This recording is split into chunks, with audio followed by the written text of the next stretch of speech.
Welcome back to another HNL Tonight show with the hockey coach, your coach franchise directly for the beautiful country of Thailand. Tonight, on the great evening of Sunday, the last Sunday of the month of January 2023, January 29. Hopefully, an amazing, great weekend.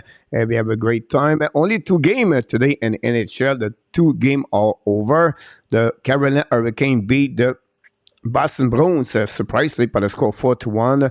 And then the Toronto Maple Leafs won at home against the Washington Capitals. They are the 2 only game we got today. And the benefit of this guy is the Buffalo Sabres. Why, coach? Because with the last Washington right now on the wild card, drop 2 excellent points in front of Buffalo and other team.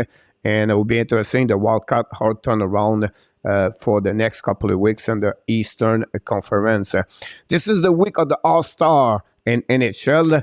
Honestly, not many games on the program this week, so we'll be a little bit up and down with the Hockey Nation Live show. And we're going to take a couple of days off this week, unfortunately. Like example, we're not going to cover the All-Star game. I think this is the most boring game of the year, but this is a subject for another time. But I just want to let you know it's not going to be a regular full schedule for the Hockey Nation Live show this way. We need to recover. We need to ready for the beginning, the second half of the season. Honestly, after the All-Star game, it's only count about like 2 months and a half, about 8 weeks, and maybe 9 weeks in the schedule of NHL. But tonight, we're going to talk about the Montreal Canadiens, a couple of fun subjects, how the Laval Rocket helped the Montreal Canadiens to have some kind of success in NHL so far. We'll talk about fun news around the team, the injuries update. We'll talk about the trade deadline for the Montreal Canadiens. What's happening there? Do you think Emerson and Montreal now, their value or their stock is a bit downgrading because of the injuries? Talk about some homework for Cole Caulfield.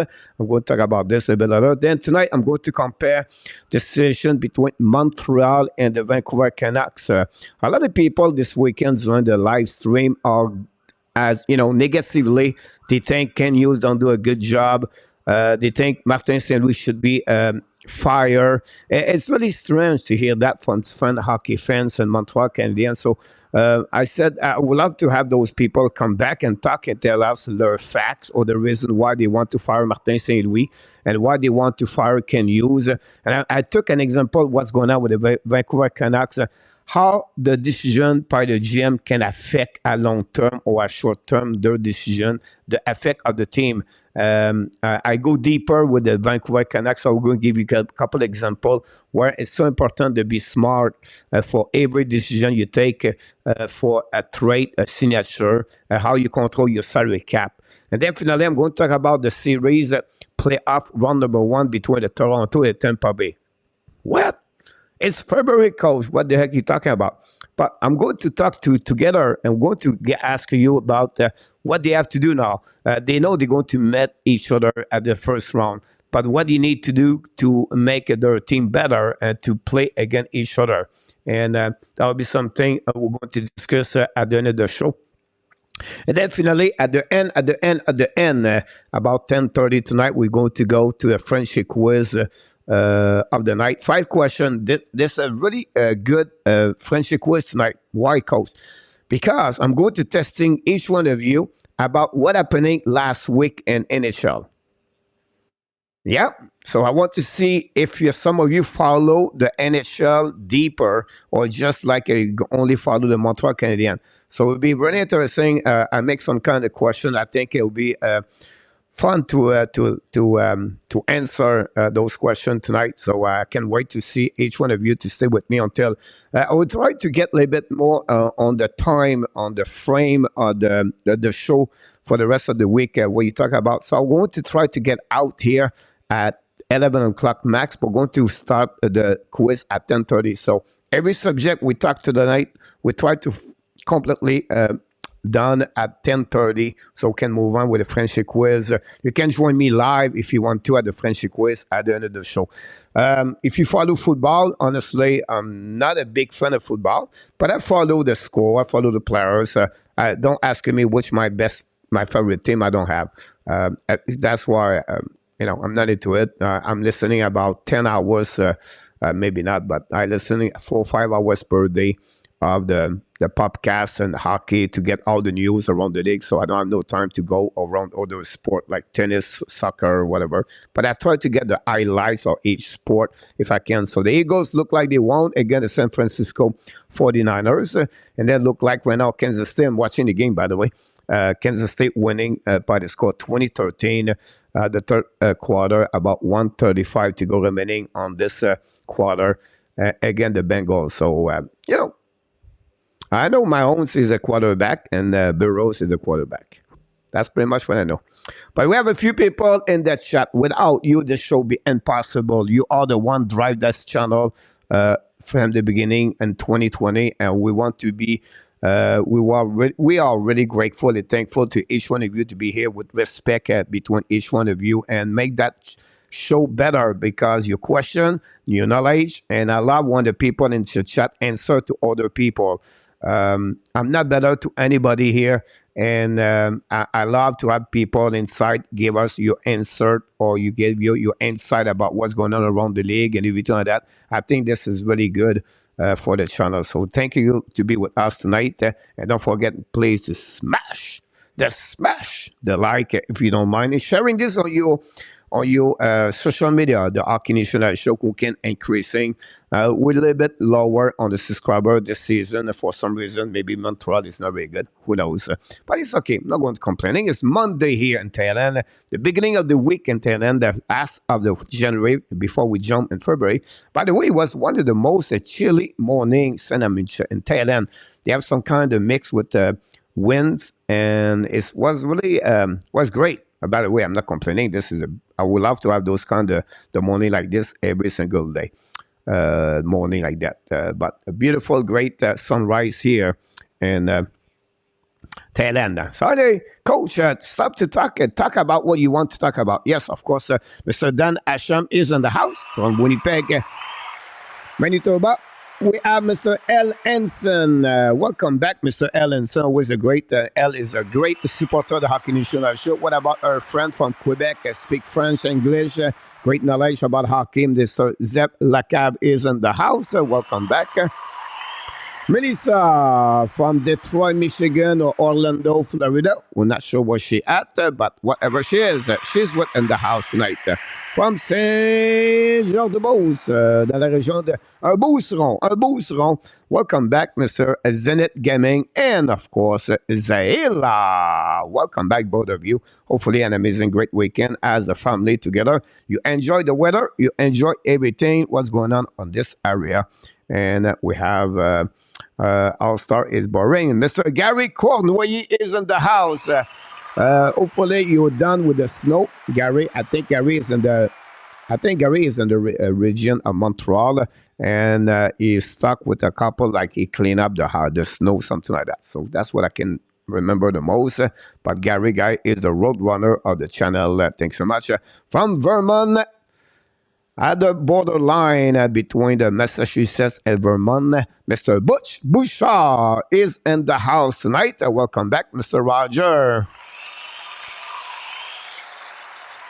Danny, thanks so much to be with us. What about a friend from directly the Montreal Island, Nat? Welcome back in the house, Nat. Thanks to be with us. Honestly, Nat, I think that's the first time, I could be wrong here, but I'm flying this channel very quickly, and then people pop up a lot, and I don't pay too much attention. But did you change your emoji with the glasses? I think that's the first time I see you with glasses and the emoji. I could be wrong here. Say, Coach, come on, I'm here for 3 months. I say, oh, really? But I just pay attention right now on that your picture. Well, it's excellent, by the way, but I was a little bit, because, emoji, I always remember who they are. Like Zev Lakav, I think we should call him Mr. Z or Zero. Zorro. Remember the TV show, Zorro? Or the movie, I can't remember, but that's happening about this one. Coach is a little bit weird tonight. If we cannot get a first rounder and prospect for Monan, we don't trade him, Gary Cournoyer. Great comments about this, Gary. I will ask you, okay, I respond, I will say to you, okay, possible, But my point to you will be, or anybody following by your statement, Gary, would be, what do you do with money? And what do you get in return? What do you do with him? Do you sign him? How long? How much? And those questions is really go deeper, because I'm going to refer to you guys in the next couple of minutes about Vancouver Canucks, what they did, what is wrong with the team over there, or what is right. Vinny James from Ottawa, Mr. Senator, welcome back in the house. Thanks to be with us tonight. Melissa gave us the score. Thanks so much. And Willie Snyder. Willie shared with me his day today. Willie want to see his nephew play hockey in Boulder and Colorado. Boulder have two new rings. Well, have two rinks over there. They have the barn where I teach for hockey over there at the barn when I coach junior. And then they have a new rink at the bottom of the aisle, at the hill, where I left the one, that's organization, when they built the rink. I've never been at that rink, by the way, because I left for Florida after that. But his son is a nephew play for Arvada. I think the guy is the director, general manager. The director of hockey is still over there. I think he's been there for 20 years in Arvada. Nice area, two sheet of hockey with a YMCA gym over there, with an excellent pool. Well, you know that because I went to the gym a lot over there, Mr. Willie. That's happening about the Jimmy. Shannon is in the house. Jimmy Shannon, welcome in the house. Thanks to be with us. By the fact, L. Ensign just gave us a question. He did properly the right thing. We ask you. If you have any question, don't forget to put the letter Q in front of the question. That's helping me to a little bit more, to pay a little bit more attention. What's I don't pay, I try to go one by one, but the show, this, guys, is your show. So you honestly, if you have any question, that's what we're trying to helping you knowledge more about hockey, bring confidence, and hopefully we can be the best informative hockey in this YouTube channel. Mr. How does the Bally bankruptcy impact the salary cap and process the cold contract? Here's the point about Bally bankruptcy, guys. So Bally is a media sport business in sport, like TSN, RDS for the people in Canada, in French, Quebec, and TSN a little bit more that you understand. Or compare this with ESPN. So what happening with Bally? Bally buy a lot of regional TV for sport and baseball, football, and hockey. And it's a big company. It's not like a small company. So Bally has about 13 or 15 NHL regional contract with any different team. And example, the Florida Panthers, the Tampa Bay Lightnings. I will go Minnesota, South California have a carry on the Bally. Example, the Colorado Avalanche, them go with Altitude. Now they have a team. Now they are thinking to start their own live stream hockey TV. The Washington Capitals became the first team to do this now. They own the rights of the team, and they run by NBC, but they run the live stream.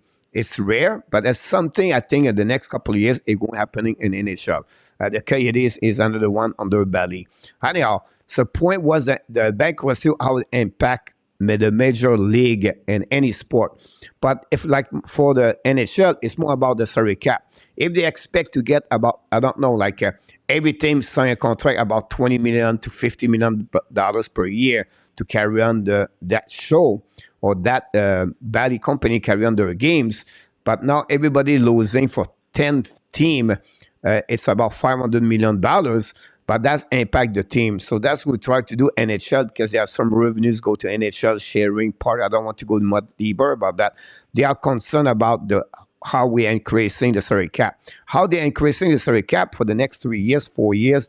Their projection, it was all about, because the contract they signed with ESPN and the TNT Sport. That's changed everything. They got over $1 billion, and now they say, okay, we can project 1 million there, 1 million there, 3 million there, $5 million, and maybe in 5, 6 years there will be $92 million, an extra $10 million salary cap.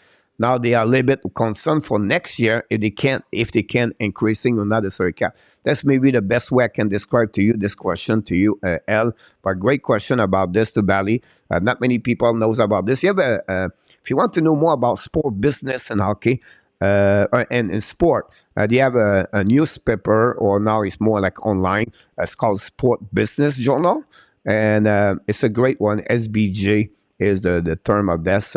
I've been a subscriber for about 20 years, and it's really interesting to talk about agent, talk about the money, how it works in different sport, contract, everything. So it's more about the business side of the game. Rick Bengal, I'm sure, is a guy I follow a lot as a member or supporter of the Hockey National Show. Rick is really into it too about this. What about our friend Yamo Vartanen is in the house? Welcome back, Yamo. I'm sad because the next game a week from now, Yamo. But you have a game this week, Monday, Tuesday, Wednesday. Thursday is day off. Friday is the competition. And then Saturday is All-Star game. Everybody is off Monday and Sunday. And some team have break, like a Montreal Canadiens have their break right now. And then some of them have a break Saturday night. So some team don't play like Colorado. They don't play for the rest at the beginning of the All-Star. So they mix, they split the vacation. It's a contract with the CBA. Something before the All-Star game, something after the All-Star game. Like Montreal return only February 12, I believe, on the ice. So, yeah, we're going to have a couple of days off. No warm-up show a lot during the weeks. Roger Bouchard talk about as a rookie coach, I'm there, has to learn the rope. I gave him a C for effort, some good, some not so good. I would be different about this, Roger, and it's great. Maybe you guys can give a ranking about Butch Bouchard, no, but about Martin Saint Louis. And the reason I would say that to you guys is because what I disagree with you, Butch, I would give him an A for education, teaching, communication with the players. He's always on the ice after the practice is over. He stays 20, 30 minutes extra minute with players. He communicates very well with the players. They know exactly how what they expect. He talk a lot with them. I think he motivates them. I think the player buy-in program is concept, structure, organization, the plan, whatever you want to call it. Now, what he struggle is the management of the game behind the bench. And a little bit later in the show, I'm going to talk about Martin Saint Louis, where he struggled the most. So you reach a little bit when I'm going to talk a little bit later, guys, but you're absolutely right. But I would not give him a C. I would give maybe a B, maybe a B+, and an A on different area of his ranking about him. But I would love to hear from you if you have any other things. RJ Calabro, welcome in the house. I think you have some update on football. Zenit walk outside right now. He creates some kind of tunnel and a fortress in the snow. So that gives us, my understanding, you have a lot of snow at your area, Zenit, where I don't missing a snow. Or I don't missing. I would love to have some kind of snow go down, but maybe at 35 degrees, not just kidding, but I'm just missing this about this.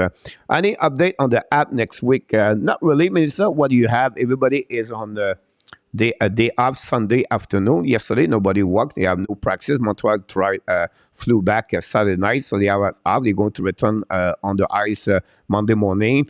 You get some kind of information. The only thing we can tell you, Owen Beck is returning at Peterborough, and he played yesterday. I did not look about his result yesterday, what happening to him, but yeah. So that's pretty much any update we have to Montreal Canadiens. They played Tuesday night, the only game of the week for them. Again, the Ottawa Senator again at the Bell Center. So that's what. Miss Ellen Keeve in the house from Newfoundland. He will get a $5 million a year with other team. He would just laugh a turnaround from Zeph. Andrew O'Connor, welcome in the house. Andrew, thanks for being with us. How does Montreal solve the goaltending issue? Trade for the goalie, draft goalie, or sign a goalie? Great question, Andrew, about that one there. It's another subject I'm going to bring to you a little bit later about the goaltending situation. Do you trade Jake Allen or not? But if you answer to your question, Andrew, I would say to you, you're not Drake goaltender, you keep the ball goaltender. You consider next year, you have to be careful. Caden Primo next year, he become on the waiver. So what happening? He's not protected. So what is going to happening? Same situation with the Florida Panthers. What happening last year? They have some Samuel Montembeault. The year like in October 2021, they have Samuel Montembeault. And the Florida have Spencer Knight, they have Bobrovsky and Montembeault. They have to put Montembeault on the waiver, and the Montreal claim him. Same situation next year if we start in October. We have Jake Allen, Samuel Montembeault, and Caden Primo. If you put Primo on the waiver, do he get claim or not? We don't know. So it'll be really interesting what Montreal have to be careful if they trade Jake Allen after that. After Primo, we don't have anybody else. Like, it's empty. Like, we don't have anything. Like, it's not Kevin Poulin. It's not Joe Verbeek. Now you have other prospects like Frédéric Dichaud, and now have a great year overall. I was expecting a bit more. He's a backup number 2 for the front in Sweden. You have Jacob Torbes or Torbs, depending how you pronounce his last name. Right now with the Ohio State and NCAA, great number. With their circulations, maybe the best goaltender at Montreal organization at this moment. A big 6'4", 6'5", really quick, very solid goaltender. Again, he's only 22 years old, so he's at the beginning or he's learning about this. So he still have one more year. Possibly he return Ohio State. We're going to take the decision the next couple of months if he return or not over there. Now, what the Montreal can do, they have some kind of goaltender right now on the bobblehead or on the bubble. When I said that, like Eric Portillo for the Buffalo Sabres, he's become a UFA at the end of the summer if you don't have an agreement with the Buffalo Sabres. I think the Buffalo Sabres would like to have a pick in return because they already have Devon Levi, they have Luukkonen over there, and they have already 5 goaltender in the organization. So I think they're going to let him go, Portillo, for a pick and return. Montreal could looking about this. Now, Montreal could have another option, can go on the draft, NHL draft in 2023. They have excellent goaltender, top 75. And when I said that, possibly a 1 or 2 at the top first round at the end of the first round. Now you can get at the beginning of the second round. Yes, understand. So, and then I think mentioned about the goaltender for Brandon and the Czechia from USHL, the Omar. And so be another option. Montreal can go that direction. This goaltender will be a long-term, not a short-term solution. So it'll be interesting. Now you can go to UFA next year. Yeah, Tristan Jarry. I don't think so. Montreal going to give that kind of money. At lower cost, you could have Varlamov, a veteran. If you trade Jake Allen, you can get James Reimer. You can get possibly Carolina. Have to take a decision with Anderson or Reimer. 1 or 2 will be out. Maybe get that kind of patch up hold for 1 or 2 years. Or they just stay with Jake Allen at $3.8 million for the next 2 years. And that kind of duo they have with Montembeault. Montembeault is not guaranteed as a starter right now, not on my eyes. He's still to have to wait a little bit more longer to show to us he's going to be a backup number 2 in NHL permanently, but still not there yet on my eyes. Great question, Andrew. We love those questions, guys. Don't hesitate to question this one or that. 2020, the football look like about this. Need a veteran for rebuild like Monahan, a real pro, a great teammate, a leader with the injury and the past. Some team may be caution with him. But there's a problem, Gary. If the team are a little bit caution with him, why are you going to sign a veteran like Monahan at $5 million for 5 years, example? That will be the cost for that part over there. And now you're stuck with much money out of your salary cap for the veteran, maybe not play half of the season. Because when you get hurt in NHL, guy, you become a prone injury. At the hip, the shoulder, the knee, right now the foot. It just continues never be healthy. It's happened a lot in NHL. That would be the caution about this. Now, if you sign Monahan, you just push back out or one back or you line up.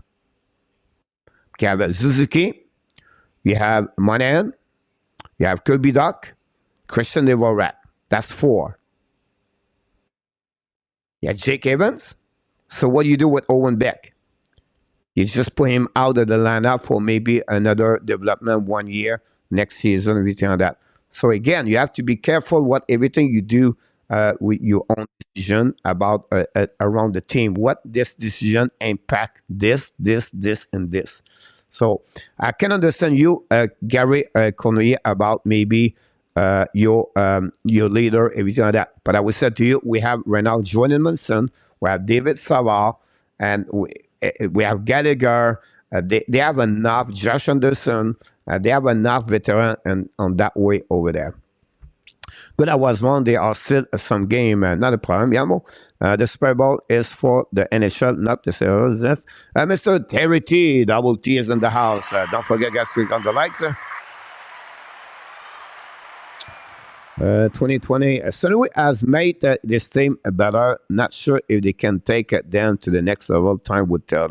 St. Louis has made this team better. Not sure if, okay, what do you think, St. Louis? First, I would say the Blues. But it makes sense. I make the team better. Not sure it can take them to the next level. Time would tell about this. Mr. Chicago is in the house for 2.5 hours. Look like it's snowing. And Illinois, welcome back in the house. And my coach, I know the game is called administration. Jeff nailed it all the way over there. It's a good time to rebuild the apps. Apps right about this. MLS is learning like the team. They are growing up together. Should go to the bed. Okay. It's okay. They have to keep Jake Allen for Gary Cournoyer. I'm looking for a good goalie to keep at 20% and be along the top when the NHL is Zevlakav. Would be worth if the Montreal to offer just to Nashville for Yaroslav Nashville top golden prospect. Look very impressive. Great question, Andrew. So to come to this question, I will answer it back. You have to be equivalent of, again, first you propose it is pretty good. You get Josh Anderson, right? You open up a $5.5 million on your salary cap. That's great news for the next 4 years following this season. And then you get an excellent goaltender, Yaroslav. On the flip side, Nashville said, wait, we are stuck with the salary cap. We have already Egg-Home, McDonough, DIXON. We have... Atomoro Blocks is in the house, ladies and gentlemen, with an amazing, great super chat. Here we go!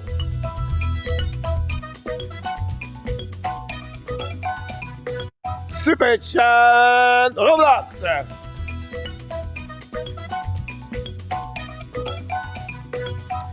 Super chat, Mr. Roblox in the house, the first of the night. Great to have some kind of super chat at the Let's Talk Abs. Thanks so much, Mr. Roblox, helping us tonight. Very kind of you to do that. And so, finishing my answer for the Nashville Predator. So, think about Nashville, what they will get Josh Anderson, they have already problem with salary cap, and what he will add for that team, or they'll maybe not make the playoff. Then what they will give up a goaltender 2021 is going to be the best goaltender in the future.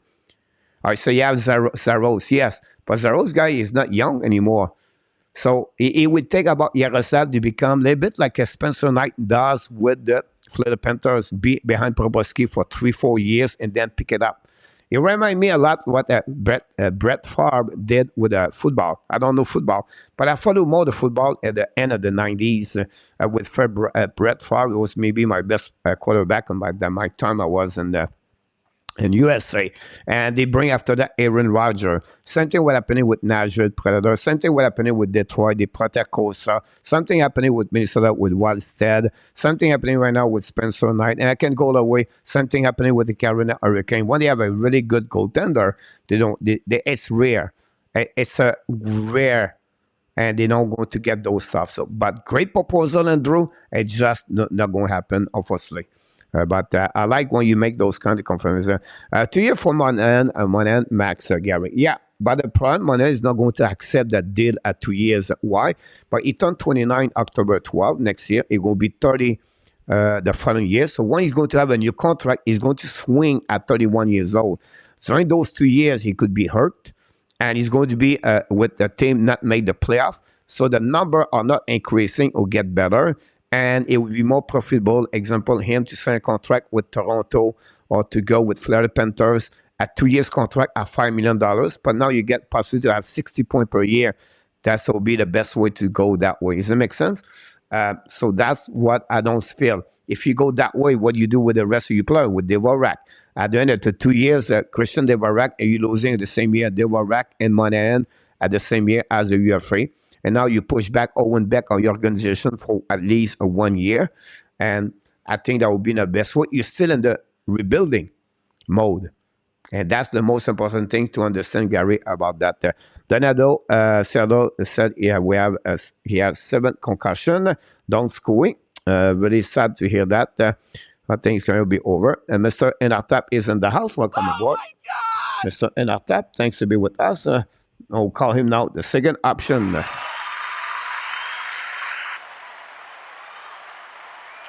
The jury is still out on use after... Ready Walkman is in the house. Welcome aboard, RW. Thanks so much again, Mr. Roblox, for your super chat at $5. Very kind of you. Chop. Dance. Yep, Gallagher will end up to like carry press long term. Yes, possibility to go that direction. Obviously, it remind me a lot Louis Erickson, remind Milan Lucic. They got those kind of contract, 5 million and plus, and then they never finishing this on the right way with the contract. It's sad, but it is what it is. It's a learning process for team right now with Gallagher's situation. But yeah, that's another bad contract in NHL, like many other they have and around the league for sure. Nick, if you remember, it's a contract and we don't stuck with it. No, Bergevin. Mr. Claude Richard, welcome about. Claude, don't forget, guys, to click on the like. If you don't mind, that'd be great. Question, what let's talk about the prospect are you excited about? For the Montreal Canadiens, you have different players for the prospect. The first one, a lot of people are going to talk about the ranking Owen Beck. You saw him last night, again, the Ottawa Senator is really the number 1. Followed by Sean Farrell is a number 2. Farrell, he played with Harvard University. Another great weekend. This week, whatever, they play against Colorado. It's not a big team in NCAA, but he is really performing very well. Sean Farrell, he's right now to maybe sign a contract with Montreal and maybe move on the hockey professional, finish the season maybe with the Laval Rocket. We don't know yet. Really great hockey player, very smart hockey player. Speed is there, but not great. But his vision, his hands is shifty. Really smart hockey player. And his only problem is another less of 5'9". This is the only thing we think about this. But since he played at the national team USA long time ago, moved on to the USHL with the Chicago Steel, won the cup twice, then now with Harvard University. Have a great year last season. I think yesterday I looked, it was 34 points for him. And he already beat the number of the point he did last year. That's my other prospect I will have for the Montreal Canadiens on my list in front of me. The third one, I'll have to go with Lane Hudson. Lane Hudson is a left defenseman. Play the national program for sure. We know see him with Team USA, the World Junior Championship. Have an amazing, great year with Boston and University on the NCAA. He was with the Terriers. Have 4 points this weekend again, just increasing the number of the points. Has 0 goal. Shifty, 5'10" now look like. This is going to be the steal. Montreal Canadiens, the draft 2022 could become one of the best drafts in the history NHL. The 33 overall pick, the 26th with Mézard. I'm still not sure about Philippe Mézard. He have a good year, but another great year. But that's normal. And then you have Hudson at 62. That's a great one over there. And what happened with Sakoski, we don't know yet. So he could become, it's rare when you have 2 good players play and your team as a regular players. Farrell and Hudson are the 2 next NCAA going to be get there. The rest after that, guys, it's just, you don't know. Joshua Roy after that. And then after that, you can go with Kidney. You have Eneman, you can put on that conversation. And then you can see about Guindon, have a good year. Vincent Rover back for injury, have another year as a forward. That's just most predominant players I can remember the most with the Montreal Canadiens in my head right now. I don't have the list in front of me, it's just in my head. Then the defenseman, but you have to go with Lane Hudson, number one. The second one, you have to go with Logan Mailloux, number two. Mailloux, he did not do well, but did not do well. He played, but he didn't have no point this weekend. Then you have to go after that on the defenseman, but you have to battle between William Trudeau, Adam Engstrom, and then Jayden Strouble. That's the three defensemen following with the two I just mentioned to you. Of course, you can count Justin Barron. I'm not talking about the player already in NHL, but that they are the defensemen. And then after that, it's going a bit lower. You have Nurmi in Finland. You have Tourigny after that. And you know the rest. On the Laval Rocket, you can talk about Simoneau. I'm not sure, again, if he will make one day. I don't see it. Whatever, you have a good heart. It's just not too much in NHL for the Montreal Canadiens. Goaltender, Dobes is my goaltender. So, and 3 minutes, I'll give you the most information about the prospect for the Montreal Canadiens. By the way, I'm coming with a video very soon, that possibly this week, about this one. Bonne nuit, Zeph. He has back problems in the top as well. I thought it was so funny when Brett Favre left the Packers, went to the Vikings. About that, point of view. Roger, the jury is still out on use. The trade deadline, the Jones draft, and the off-season move would provide a better chance to write his performance overall. Unfortunately, Bergeron has feet his hands. Yes, Roger, but again, I think overall, it's not a bad. I think he did a good job for me. Check about Monahan trade. And that I'm going to talk a little bit more about this. I just want to not jump on that conversation yet, but that's to give an example, guys, about the fact like the Montreal, you have to be careful every time you sign a contract. For me, Kenyo did a good job. It's not easy to pass contract with much money like Dadonov, Drouin, Gallagher, Anderson, Armia. It's not something you happen like that. Usually you have to pay off something in return. I will give you an example. Monahan just talked about this. Think about Dickinson from Vancouver Canucks to Chicago Blackhawks. They have to give them a second-round pick. Look what happened with Pacioretty with the Carolina Hurricane. Look what happened with the San Jose Sharks. Gave Brent Burns. So every time, usually you pay something in return too. And Montreal never do that yet. They prefer to keep the player and let him go at the end like Drouin and Dadonov. So it's not end for me. I think Ken Hughes is very smart and he does a good job. Roger, he has been on that job for only 1 year. The team not built on his fingerprint. The Jones draft and off-season move will be right there. Very cool here. Sorry to hear that, Vinny. Would Montreal be wise to shop around a Florida first round pick? What do you think we'll get in return? I don't think so, Andrew. Because if you trade your first round pick at that level, could be between 10 to 14, example, or 15. What you get in return now, they did with Monahan last year with Doc. Now, if you go that direction, that's the only thing I would say to you possible. But those players you're going to get at that moment could be a solid top 6 players in NHL, and you could become a top 3 defenseman too. Which player right now at 20, 21 years old can be traded? My question, do you trade Alex? Do you trade your pick numbers 14 or 12 for Alexis Lafrenière? That's the only player right now I'm thinking is right now not likely happy over there. And that's pretty much about this. When you get 24 years old, like, oh, we can do this with PL Dubois, example. But now you spend a player for 25 years old. You're 7 years behind. And then you have to carry on the money salary cap is coming after that with that trade. So the draft last year was never very good. Oh, you say they got Nazar. Yeah, but Nazar, can he become a top 6 in the NHL? Can he become the same way like Kirby Doc? I don't think so. I would say it's a great question, by the way. I just feel like I would not do it if I was Montreal Canadiens. But great, what a great question. Luciano Graziano knocked the door. Welcome back in the house. It's not good for him. That's all. It's when the Wolf is back to go to Montreal.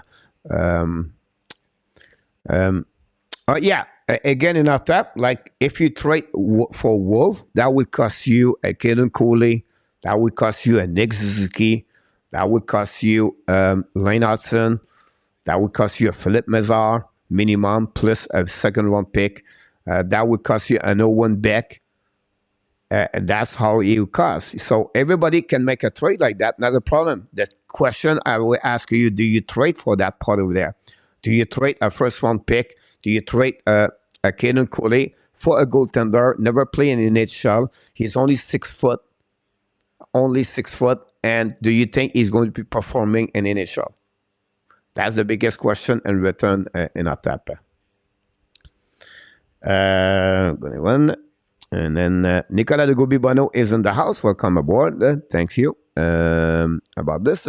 I could see Otto one back center him and Joshua next year with the Habs. I would be disagree with you. I want to see Joshua Roy with the Montreal Canadiens next season. Roy is about 2 years before he become a regular in NHL on my eyes. Not good enough yet to make that NHL team. And Laval Rocket, he need at least a minimum 1 year in Laval Rocket. Not say he cannot get some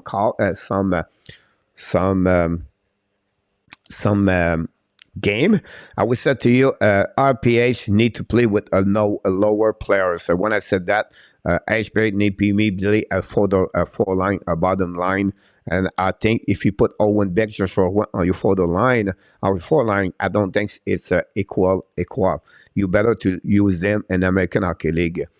Owen Beck should be at the third line if you use him in NHL. Now, earlier we talked about him. Yeah, you can maybe drive him as a winger at the beginning, but that would be interesting to see what could happen there. Do you have any idea for different team would be the next season? How different the team would be next season? If you talk about the Montreal Canadiens, yes, you're going to lose Drouin, Monahan, Biron. That enough? That's 4 right there. So you're going to have some kind of opportunity about this. I think I would say 2 players are not returning or be really careful. Pesada and Pitlick. We don't talking about Belzile. Now you said the veterans, but I don't think so. They will rack Armia, Anderson, and Gallagher are going to be leave the Montreal Canadiens. On the defenseman, I don't think so. Savard and Manson going to leave with the injuries. They don't think so. The goaltender and leave after that. So you're going to have a possibility at 4 spot open up as the forward next season. That open up for 2 rookies minimum, and that's not including to get maybe a UFA at low cost at the end. That's pretty much what I would see for them. Coach is his talent assessment and against assessment. Coach and the trade there is a talent assessment and money assessment. Yeah, sorry about this. I agree with you about this. Super Rick Bungle is in the house.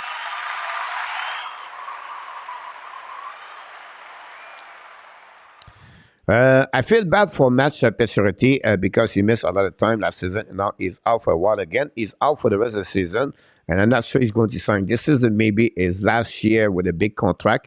Nobody going to resign him a big contract. He's another player like he's going to get maybe a low contract below $3 million for 1 year, something like that.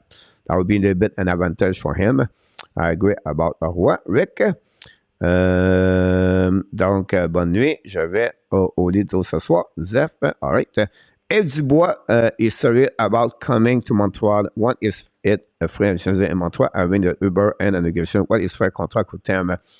For me, I will not go over $8 million. That will be my best knowledge about the contract of PL Dubois.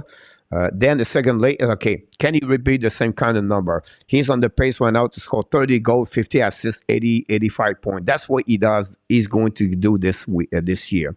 Can he repeat again next year? This is a big question for him. Can he repeat again next year? Now that we give him 2 years under his belt with a 1 point per game, that's he deserves the $8 million, I think, for the Montreal Canadiens. That will keep Montreal Canadiens and the range to sign the contract player, everybody around $8 million. He want to get that kind of the drive money with the Tampa Bay Lightnings below $10 million, the Boston Bruins below $10 million. I know Pasternak's coming now, but that would be the best solution for the Montreal Canadiens. Over $8 million, I think I would be not very happy about this. I would not do this direction. You think about 8-year contract. Great question.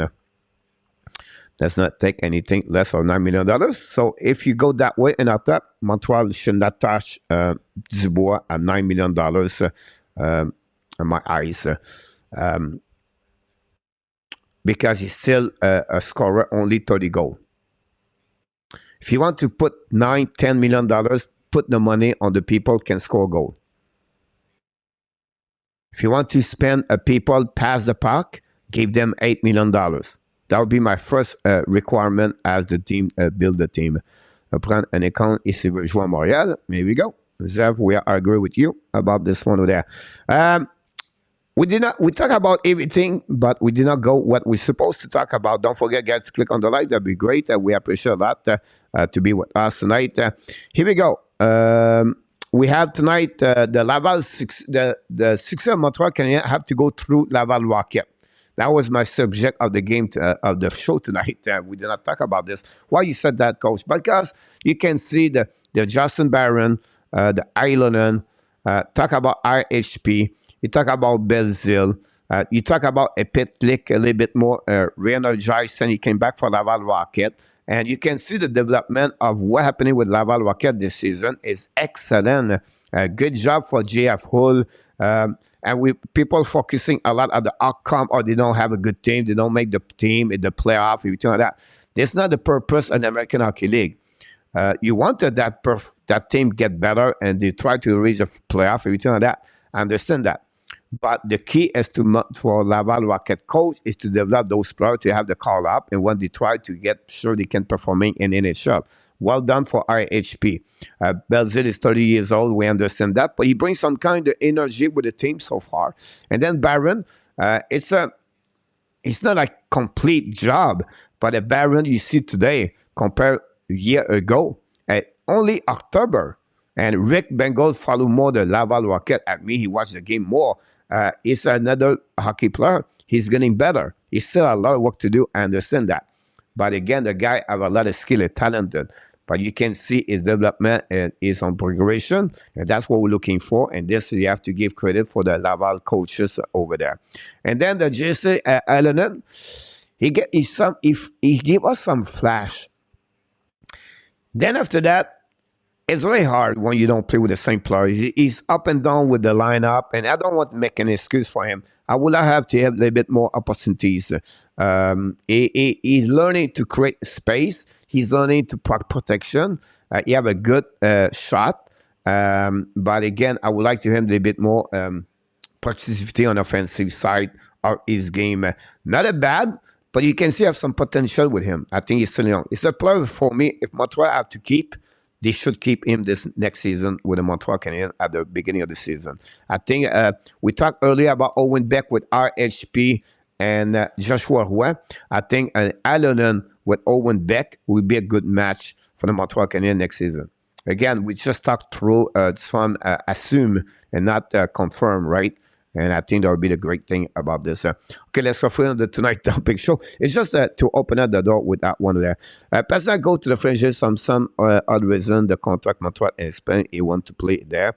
Would you sign him for $11 million over 7 years? I don't think so. You go nowhere. They are really close of the deal between them and the players. The key is to see how much money he get. I was shocked he get $11 million. But everybody could, happen. But if you follow Boston Bruins, I think $10 million would be the targeting. I see the AB leading Burroughs after season, and they need to be a new vision of the power play. He's not in charge, Butch, about the power play for Burroughs, and they have other things fact the problem with the power play. So you have other things you have to figure out because, you don't fire a coach just because one thing at the part. What about the PK? We are the bottom and it's up. Who in charge about the PK? But it's Littlesky. So now we're going to fire the guy for the power play. Now we're going to fire the guy for the PK. And then what happened? We finish at the bottom and it's up. We are fired to fire the head coach. What I tried to explain to you is, okay, how we can increase in the power play, how we can make the power play better. and not to see, let's fire the coach. Because the new coach coming is going to have the same kind of players. And not everybody, guys, can shoot the puck from the middle of between the hash mark and front of the net. Bo Horvat can do it. Brennan Point can do it. Bergeron can do it. But not many. So we have to find a way, the right personnel. We don't have any quarterback and defenseman. We don't. The entrance zone is not great. Why? Because they use a back hands on the wall. Now, all those factors have to be a little bit better. Now, it's a personal players. I think they need to look about that part of that. But I can understand your point of view about Burroughs, but I don't think so. I will get there. Let's move on for the next one. Allen remind me of that enough. Zev, Allen need to drive to the net, but the play in the periphery for Zev. About this, Baron, I like let him play. He do not have a lot on the right side. Zev. Bruce Boudreau always have a good power play on his team. Is work on his story next year. Here we go. Bruce Boudreau coach where? Washington Capitals. Who play there? Ovechkin. Make sense? Coach with Anaheim. Kesslav. Perry. Coach with Minnesota. Kaprizov. Zuccarello. It makes sense? Like, if you think about those, you have to figure out what they have. Montreal don't have nobody like that. They have only Caulfield now. It's not good enough. But again, it's nothing wrong about that. I think Boudreau is not a power play guy. Boudreau is a much better. Boudreau is a work ethic. It's about it's all about that way over there. And I think it would not be the right. I don't think Boudreau is going to help in the situation until you find the right personnel. I could be wrong here. Belzé just is not a part of the future. Yep, same with Madison. I just don't see him stay for long. We have to wait too many days and then on the team up and coming. Barron start very, very poorly with Laval. It was very bad. He started to play offense, improve, and plays with his progression. Great comments, Rick, to hear from you. Like I said, he followed up. Reggie knocked the door. Welcome aboard. Question for Enatap. Why is there so much disconnect between Montreal and Laval regarding the system used asset is supposed to be a goal of the organization? Now, remember I mentioned that a couple of weeks ago, and I did some search, and I will say to you, Enatap. So when I listening a lot of podcast, TV, Guy Boucher, and everything like that, this was coming from an article on the Athletic from Godin or Bazu or a podcast. Cannot remember. And it was coming from Anthony Richard. And Anthony Richard was said, yeah, we do this way over there, and here we do this other way. So, and Laval is more about X and O, and the Montreal is more about freedom and creativity. And then after that, it go with a small concept. That would be the difference. After research, it came for the perception, it was only one players. It was coming from Anthony Richard. When they heard from Allen and other players come out from Barron, everything like that, it looked like it was not the real truth about that statement in a tap about Anthony Richard. So I just want to clarify that. Again, I'm not behind the bench. I'm not there. I'm not like, I cannot I don't watch enough Laval Rocket to see that. But for what we heard, they don't have a lot of big trend between, like, they are not like here, up and down here. They are more similar, everything like that. So that's the best way I can describe you in our top. Great question, by the way. But I want to verify, I just want to give you what's happening about this between Laval and Montreal Canadiens. The future QB on the defense is Hudson Mailloux. QB with Mailloux. The Mailloux problem would be his skating. Mailloux would be a top circle shooting. about this. The beauty about Meilleeuр is going to be on unit number 2, when Caulfield is on unit number 1, and Austin is going to be on the power play number 1. So that's a great point. I can understand that. You need Kovalev and Markov tied for the power play. Rick Vengot, I think all taste success he want to ensure at the beginning of the Voodoo last year, so he carry on into this year. Is it realistic to think Colorado missed the playoff this year? I don't see that. Now, Andrew, why? Because other teams struggle. The Calgary, Minnesota, they're going to go around and you're going to figure out Dallas, Winnipeg struggle, Minnesota struggle, and they can, in the last 2 weeks they pick up 8 points in front of everybody else. So I would not see that. The injuries coming back to not make they're not win the Stanley Cup, impossible, but to not be in the playoff, I would be shocked. Could Harris be traded, as so many elders in the question? At some point, I think he will be traded. If you think about this, just the perspective about Jordan Harris, he's stuck in the middle between Jacky and Cooley. And I think at some point you will see they need better to get more. So that would be only my suggestion for the Montreal Canadiens. I think he would be traded for the Montreal.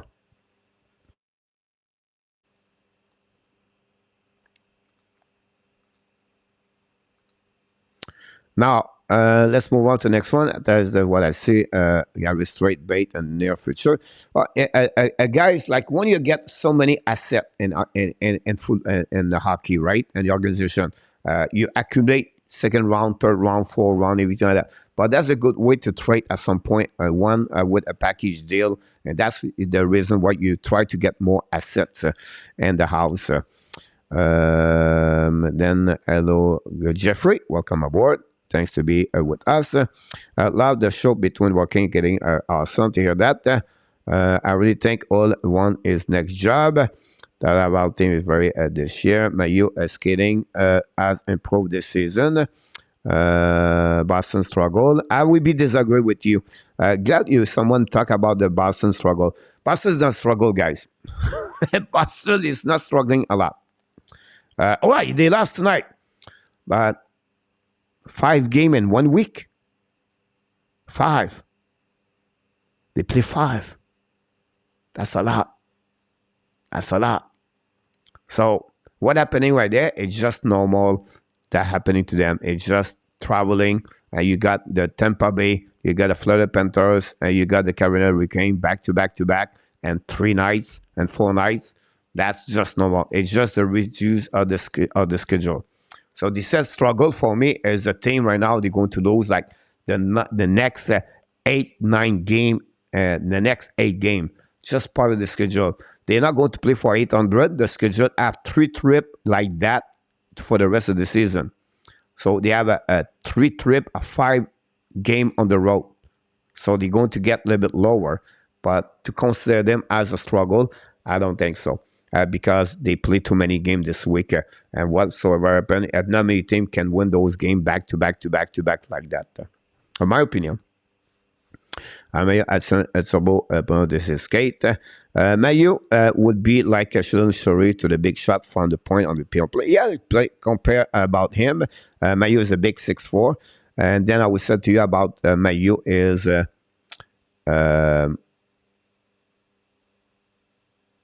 they have about MEILLEUR, guys. I will say to you, I just see the play on the field right now. My own get hurt again.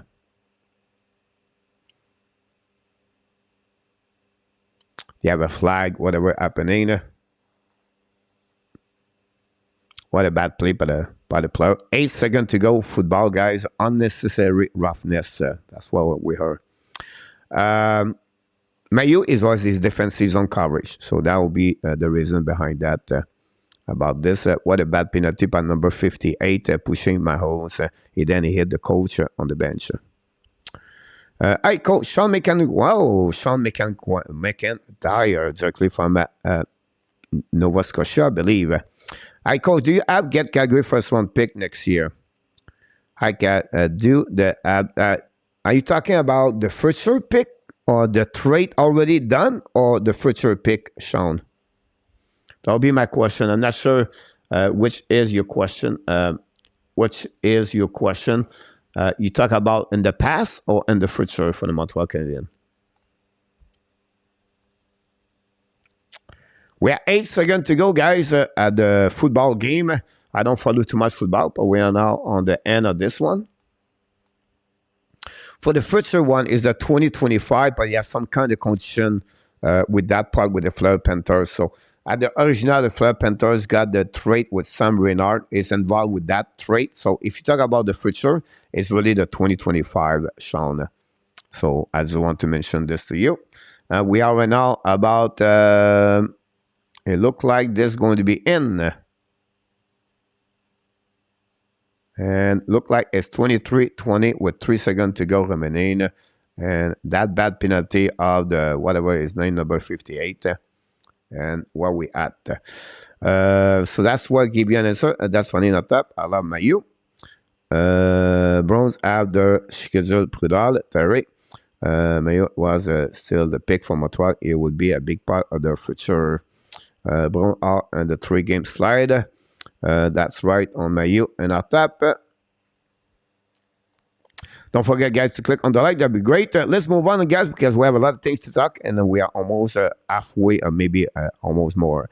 Obviously, we talk about this in the morning, and we invite you. Don't forget, every Sunday morning, the App Brunch, your Sunday rendezvous with Marco Larabi. Please join us every Sunday. We talk about fun news about the Montreal Canadiens. This was one this morning.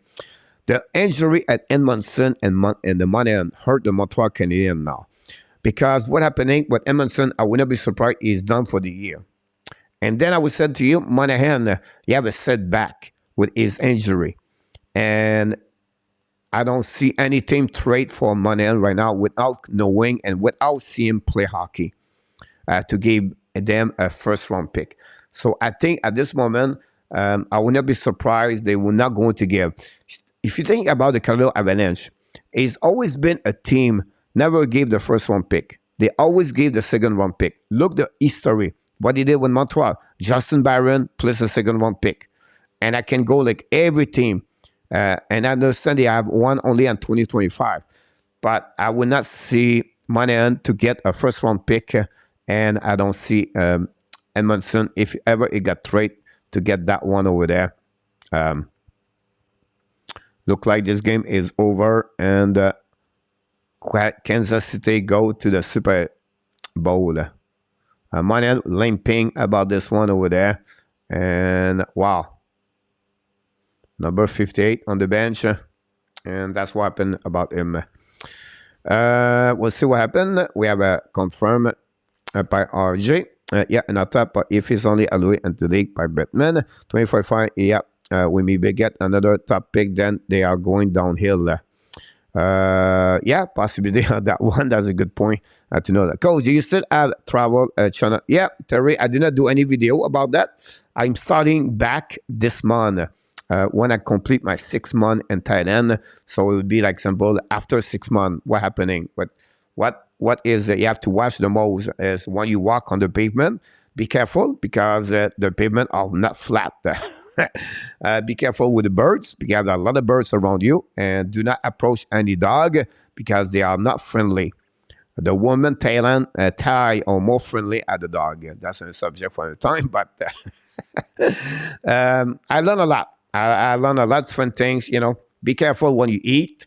Do you like crickets? Do you like crocodile?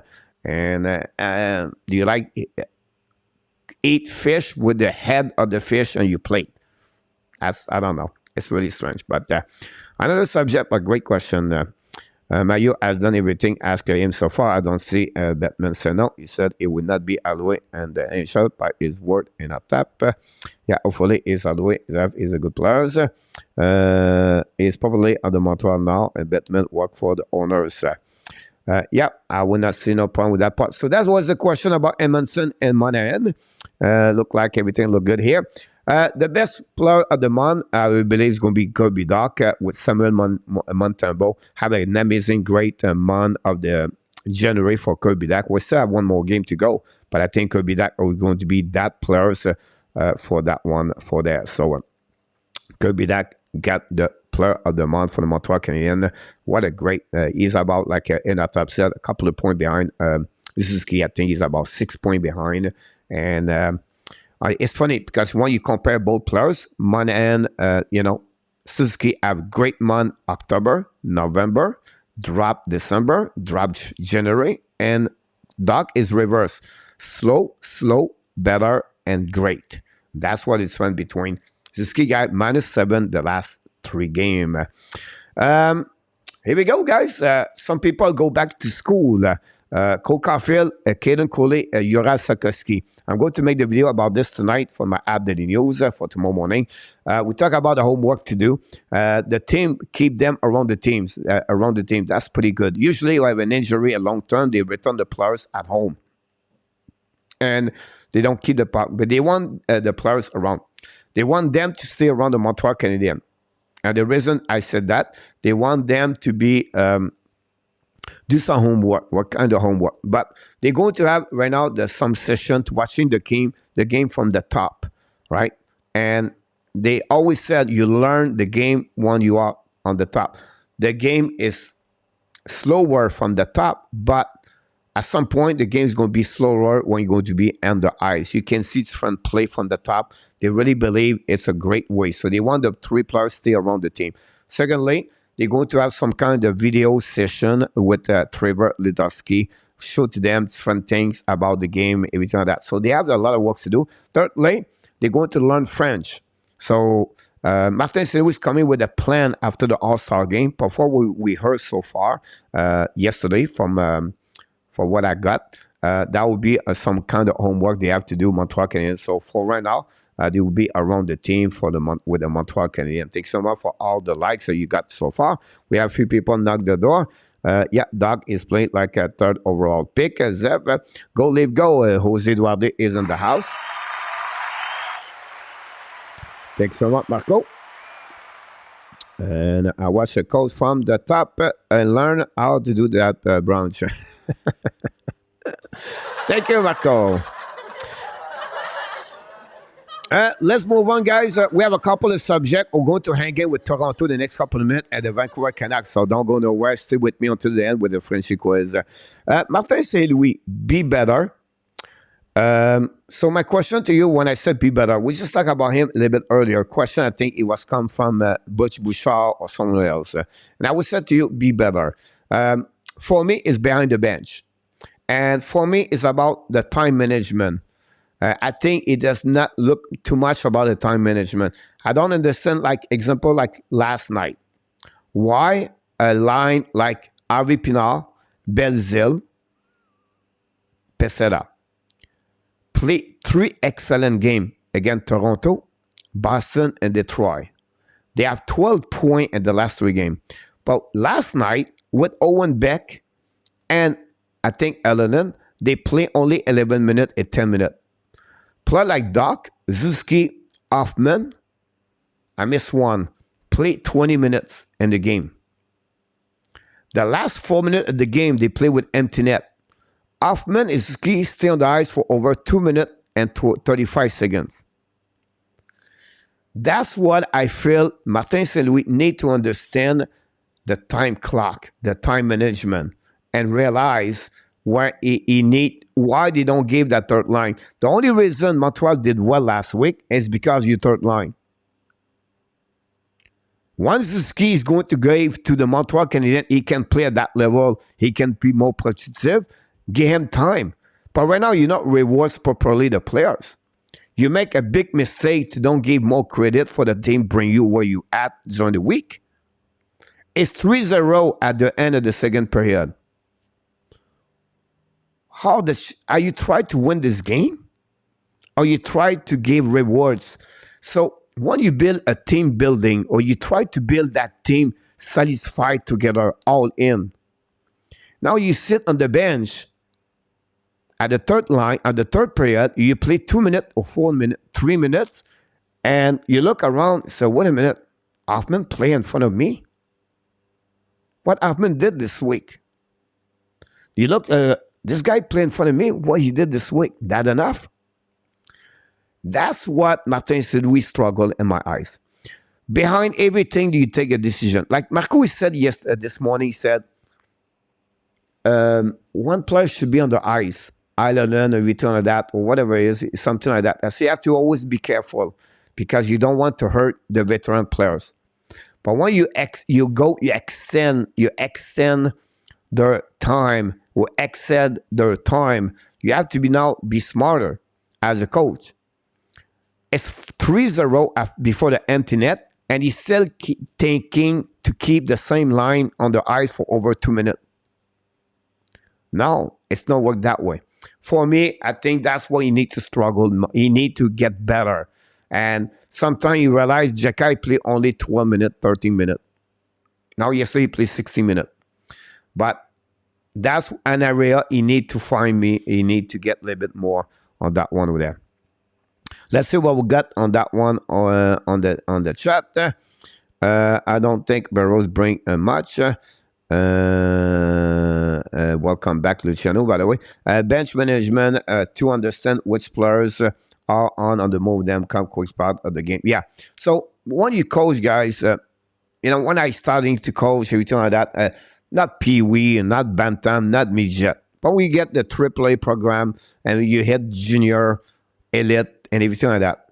The difficult thing is to anticipate the play and anticipate the next line. You always to be like, you coach like 1 minute in front at the time. So it's 30 minutes remaining. I'm already at 12 minutes remaining. You have to go quick. You have to think about what's next, who's coming. And you have to see everything at the same time. I see a St. Louis not think enough. Quicker, faster, better. That's my only thing I would say on that one over there.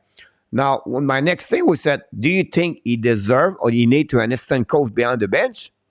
Or do you think it would be better to have a special and advisor with some kind of veterans? Bob Arkley, Mike Crawford, Bruce Boudreau, and Ken Hitchcock. A coach been behind the bench for 10 years and more. To be more like guys on the special advisor. Just sharing with you. Let us know what you think about this. We're going to go this one before we move on. So let's see what we had on this one. HP Pitlick are awesome. I cannot wait to form you. Gogol, I will say to you, I'm really concerned about Pitlick. -3, -2, -2. Pitlick play on the first line, disappear after only after the first game he got. After that, he disappear. Inconsistency for Pitlick. And honestly, I will keep J.C. Allen, Emil Henneman, Owen Beck, RHP, and from Pitlick. I think Pitlick Pesada should not be with Montreal in the future. Agriculture on the deadline is the key about that one. Upman excellent score. Randy Watman. Randy, are you still flame fans for Luciano? Maybe try to give Upman more time to showcase for the potential track. I don't believe this anymore, guys. We are game number 51 right now, right? And we don't need to show anybody who they are. Hoffman is a veteran, what, 12, 13 years in NHL? I don't think so. He deserves that. I don't think so. He need to prove anything else. But I can understand your point of view. A couple of times, I admit that you need to be better for players. Example, Slavkovsky and Allen for Marco. Put him on the waiver. I just don't see him a bit trend this year. He has more years on his contract. Yeah, 1 more year, Zef, after that. 4.5, you're absolutely right about this. I cannot look at game film instead of to do better. Question, can you look at the game film instead to do better? Of course. So when you watch the game from the top, you watch more with the situation, how this works. That's a good thing. And then you're learning about, hey, the McEnroy is on the ice. You can watch him, McEnroy, what kind of fake he does and everything like that. The film is really good. I think the video session, I've been this with 96, 94 with the VHS, with a camera recorder, about 5 pounds on your shoulder. And I don't know, like, and the coach said, what the heck happening to you? Look, the screen, the player are on the side. Yeah, because I'm carrying this stupid camcorder for 6 pounds on my shoulder all night long. But the film is, for me, is the best thing to learn about this. The reason said, you always said that you always ask the player when they watch the film. Don't tell them the answer. Don't try. Did you see this? Did you see that? Look what's happening there. Now, what you try to tell the players this question. What do you see this? What happening there? You want the player to see it from themselves. That's the best way to learning. And not to give the answer from the coaches. You try to limit it, the answer to the player. You ask, open up the conversation. And when you do that, you engage with the players. And the players love it. When you set only the directive to the players, you see that? You have to do this. You have to do that. You have to move there. You have to. Now it's an obligation. It's a directive. And the players are not on the same page to get those informative from the coach or race friend. You have to know the players. Some players like to get scream. They love it. Some players don't like it. You lose them completely. But that's the way to learning you play who they are. So that would be the best thing I can tell you. Terrien was good at bench management. Marco, it was really quick, Michel Terrien. Terrien is not, it's funny because Terrien is not a Jacques Lemaire coach. When I said that, he's not good on concept and the system and everything like that. He knows, but he's not like great on those stuff. He's really a motivator, but he anticipates very well. He makes some adjustment. I think for me is adjustment of the game. The game tell him what's going on, readjust quick, better, and faster. I think that would be the best contribution. I agree with you about this, Marco. We talk about bench management, by the way. What is position? What can I say anybody want him? What is the point to Hoffman? Is the problem with Hoffman? Imagine Mike Hoffman and the Laval Rocket. What kind of the locker room and what kind of the situation going to get Hoffman and Laval? It's going to be bad. You don't want to bring a veteran like that. You want to respect your veteran players. Because if you do this to Hoffman, who player was coming to Montreal at 23 years old or 20, I don't know, like 34 years old, 33 years old, said, maybe if I don't work hard or I don't do performing, they're going to send me at Laval. You have to be always careful about those kind of, a long term. You're always thinking, what would be the reaction? What this going to bring a Laval? And those stuff like that, I think I'll be really careful about this. I would be not my best, for me, it would not go that one. It would be a right move to have an experienced coach there for MSL to work and team, learn from, example, Arkley about this one there. Yeah, like a special advisor, you don't have to be there all the time. But a guy can pick it up again and talk to him. Everything like that, I think will be the best way. I believe he's better off learning is himself. Go to someone feeding him the information.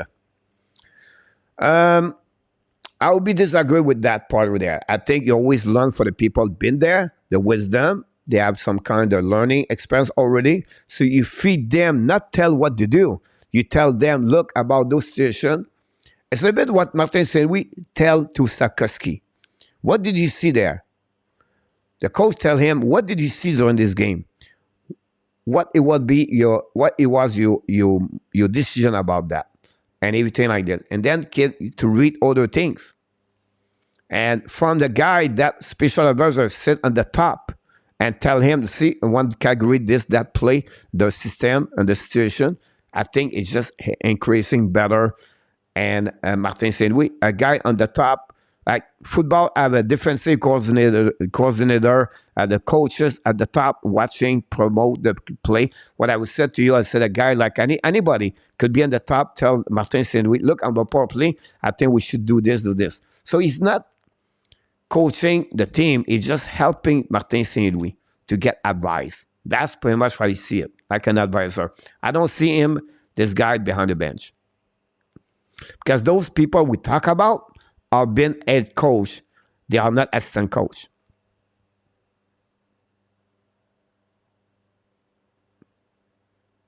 That would be my best thing about this.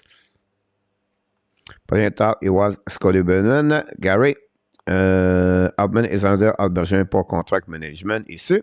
William knocked the door. Welcome aboard, William. Coaching is also gut feel. Remember, goal scorer did not understand why they are not on for the last minute to play with a 1-goal lead.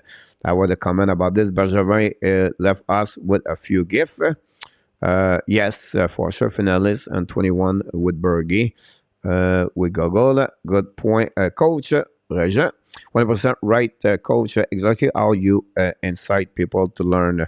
Yeah, absolute attachment to the fish. Exactly. Station command to buy a fish. Buy the bullet with Hoffman. Yours will do the ring things about him. 35 likes and not too bad. Gary Cournoyer, then the team built up a progressive. You just don't fire everybody. We have some asset and did part of the point turnover. Coach, what is your opinion about the tablet on the bench, teaching tool or something that get in the way? It's a new generation hockey, right? And because you have a program called XNO. That's the name of the program, XNO. So the XNO is a program where I think you have other company now does it with NHL. The shift is over. The player can see himself right away, and that gave them some kind of directive, everything like that. Not always to see the video, but I think sometimes it's pretty good. All there for the players, for the coaches, everything like that. I don't have no problem. It's another tool you can have, but it's like the number analytic. Don't go too much with the number analytic. Don't give one of the decisions because the number analytic. Don't give all the video of the game with you play, everything like that. It's a 50-50. Ab is not coaching problem. It's a personal problem. Randy, Hughes already considered himself an experienced coach. He said he's on his last press conference. Sounds like he and Gordon have open conversation with Martin St. Louis about this. Player Gary, it would take 3-4 years to have a team with a used fingerprint about this one over there. Here we go, guys. We talk about this. Let's move on to the next thing about this. I'm not going to get that one over there. I will just open up for what we're going to talk this week. I think it will be tomorrow night. Suzuki, Adam Montembeault, Farrell, and Tank. So it'll be the subject for tomorrow night. The show is going to be back at 9 o'clock tomorrow night, so join me if you want.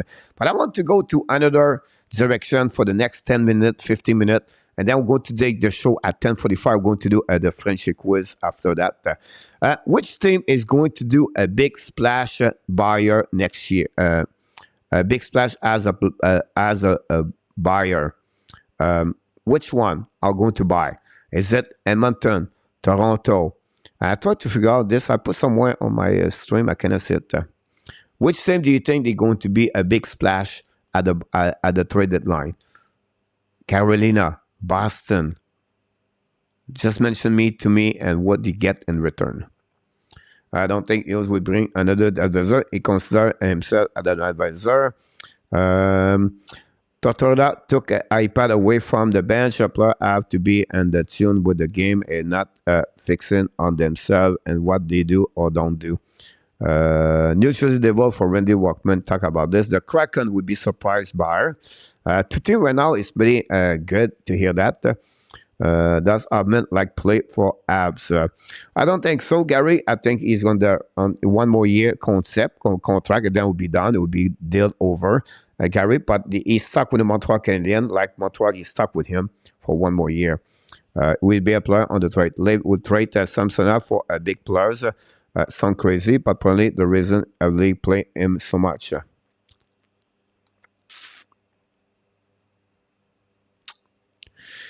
Who they going to get as a goaltender, Luciano, if they trade Samsonov for the playoff?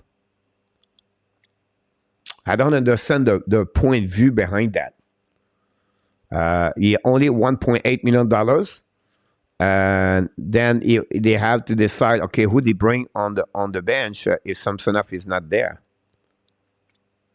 And a goaltender, a trade deadline, you don't get return a lot. Maybe a second round pick. I don't know. I don't see why they will go that direction. But we'll see. Devils, Edmonton Oilers aussi be goodbye. Can Toronto afford to make a big move on the traded line? I think so. Google. No chance they trade Samsonov, Colorado, but they will have to give up Biram. That's not the nature of the Colorado to give up on Biram. Secondly, they will not give a first round pick. Thirdly, I don't think so. They will running after a big name, more like a Monahan or a secondary players. Like I just said, the name like Kleinberg. Kleinberg is not a priority. It's like a Tarasenko or it's not like O'Reilly, everything like that. So that's what I tried to explain to you about Colorado. So I don't see them to make a big splash like a big name. That's what I'm talking about. Samsung plus for O'Reilly, Murray and Guggen are goalies.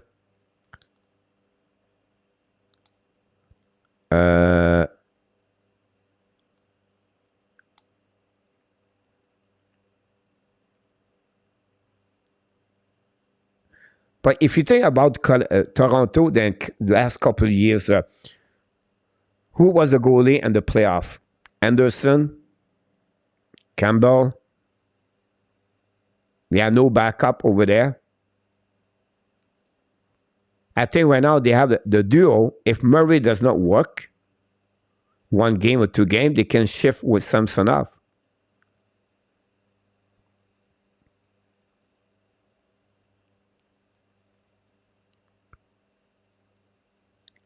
We will trade for Campbell, coach for Edmonton. New York, Nicholas said the New York Rangers, the Carolina, and maybe the New Jersey and the East, Winnipeg, Edmonton, or maybe something more in Colorado West. It makes sense, Nicholas. I was just said to you, Carolina had never been a team trade a lot at the right deadline, and I said they won't do it, but I think you nail it. A lot of team there makes sense. Don't think Murray is dependable enough to move on from Fred Samson. I agree with you about this. Calgary play well. Do you go in the playoff against Tampa Bay Lightning with a goaltender who have no experience in NHL as the playoff? I don't know. Okay, that's a good evening, everyone. Just getting back from the Bruins at the Canes. What a game. Yeah, the Canes won by the score. Of course, we have stronger defensemen. About this, Vegas does not care about the future Ellen. So, yeah, I'm sorry about this. It was very good in our tap.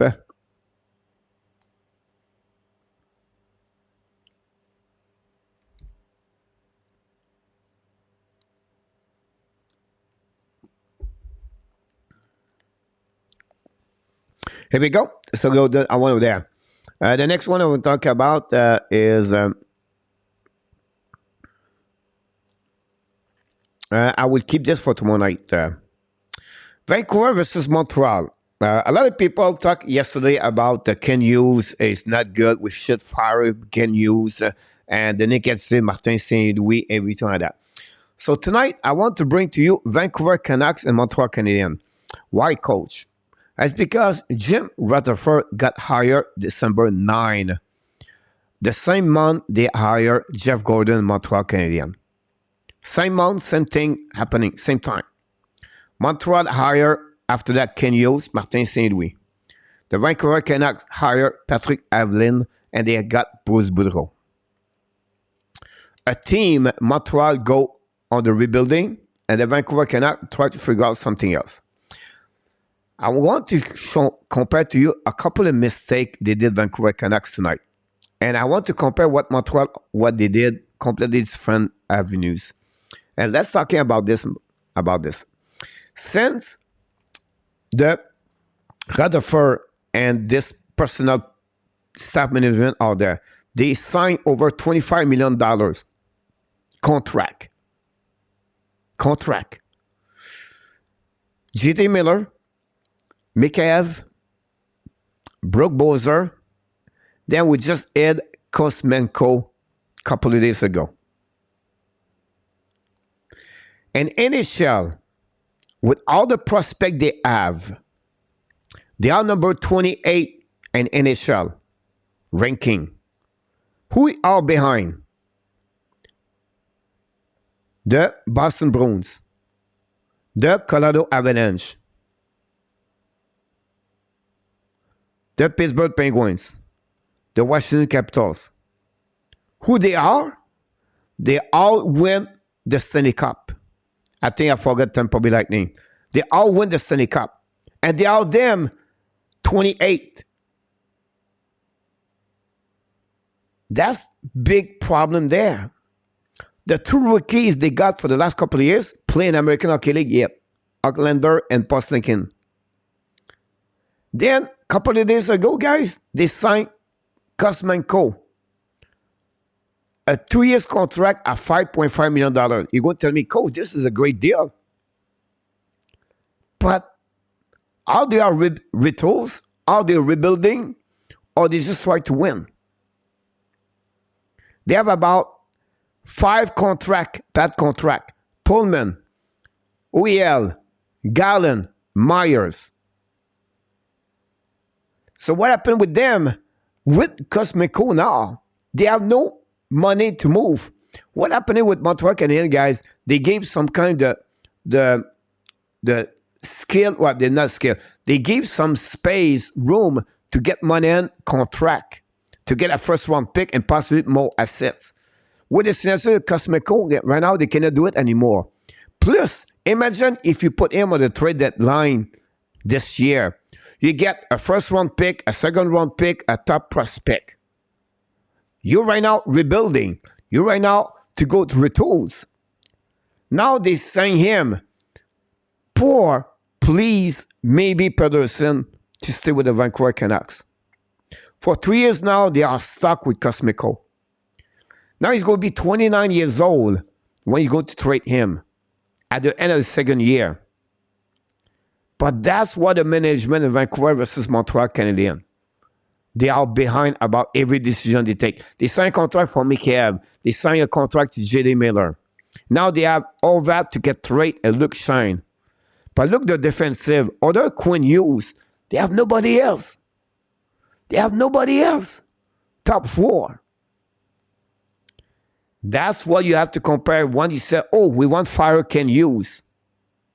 I think we have to look somewhere else too.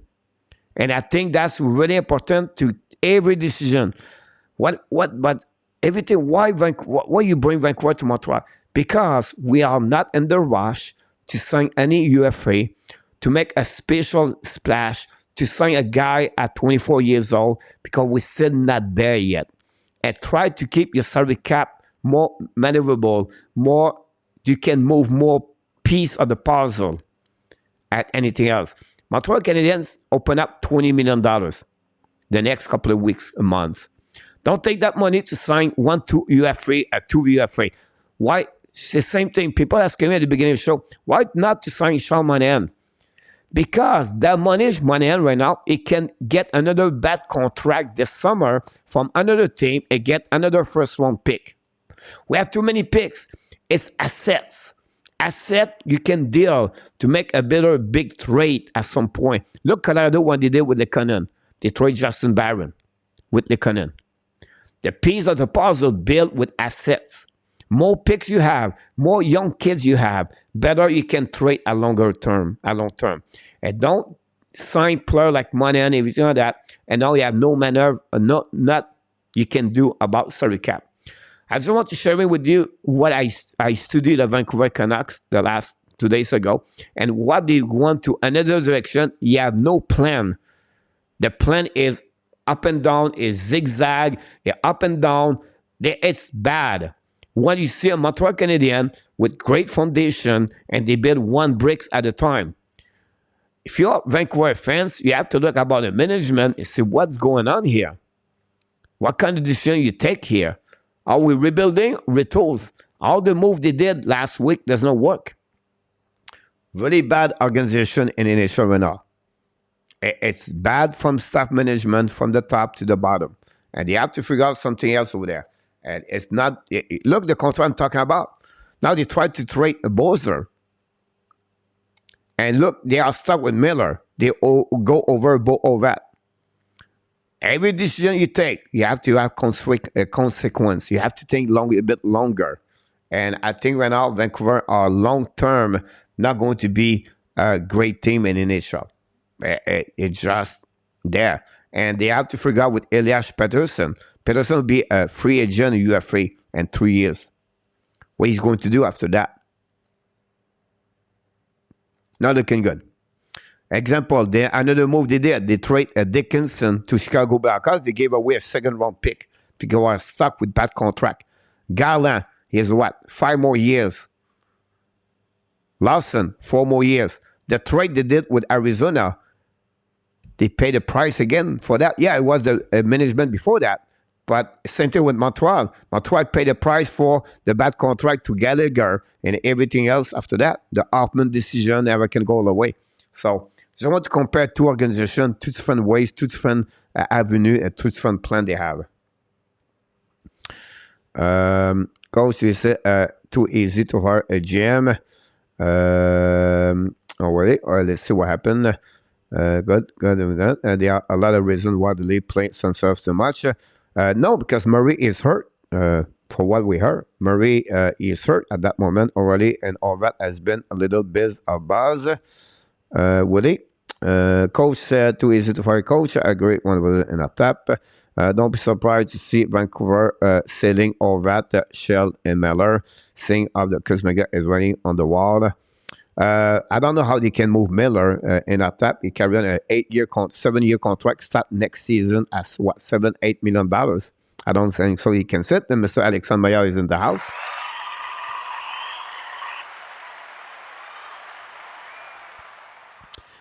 Because they've been there before. Look what all the contract they did. Louis Eriksson. They've been there. They learn from mistake and they do the same thing again. Is it the owner or is it the management in Vancouver? I think it could be both at the same time, right, Nicholas? I think the management now control but the owner did not do anything. And the drama, he did not do anything. Total blame for Vancouver goes the owners of the team.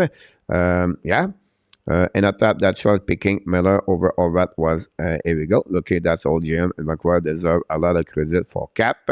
I have full confidence and can use Gary Cournoyer. I just want to share with you guys these comments about this. I want to finish with this part over there tonight. I think it was a great debate about that. I think I want to talk about the Toronto and Tampa Bay Lightning. Who do you add? That's my question to you. When you talk about that, we know already the first round is going to be between both teams, guys, tonight. And then I want to add, okay, what do you think Toronto Maple Leafs is going to do? Add a left winger, a defenseman. The Tampa Bay Lightning, are they going to add a defenseman? Are they going to add a bottom 6? My question to you is that, what do you think? And if you have any players or any name you want to add, this is the last subject of the night for tonight. So before we go to French Equity, we're about 6 minutes. Let's sharing about this series. I think it's a one we already see coming very soon and the future. And I don't think so anything's going to go over them. And then I don't think so Toronto and Tampa is going to, you have 11 points behind Boston, whatever Boston do, I don't think so. So it's going to be this first round. Again, back-to-back year. What do you see? And we'll talk about this tonight. One good year, and now is a bad contract with them. They will try to move him for sure. Yes, and I thought how they can move him. He's not signed yet. His extension starts next year, Miller. I could be wrong here, but I think I'm right.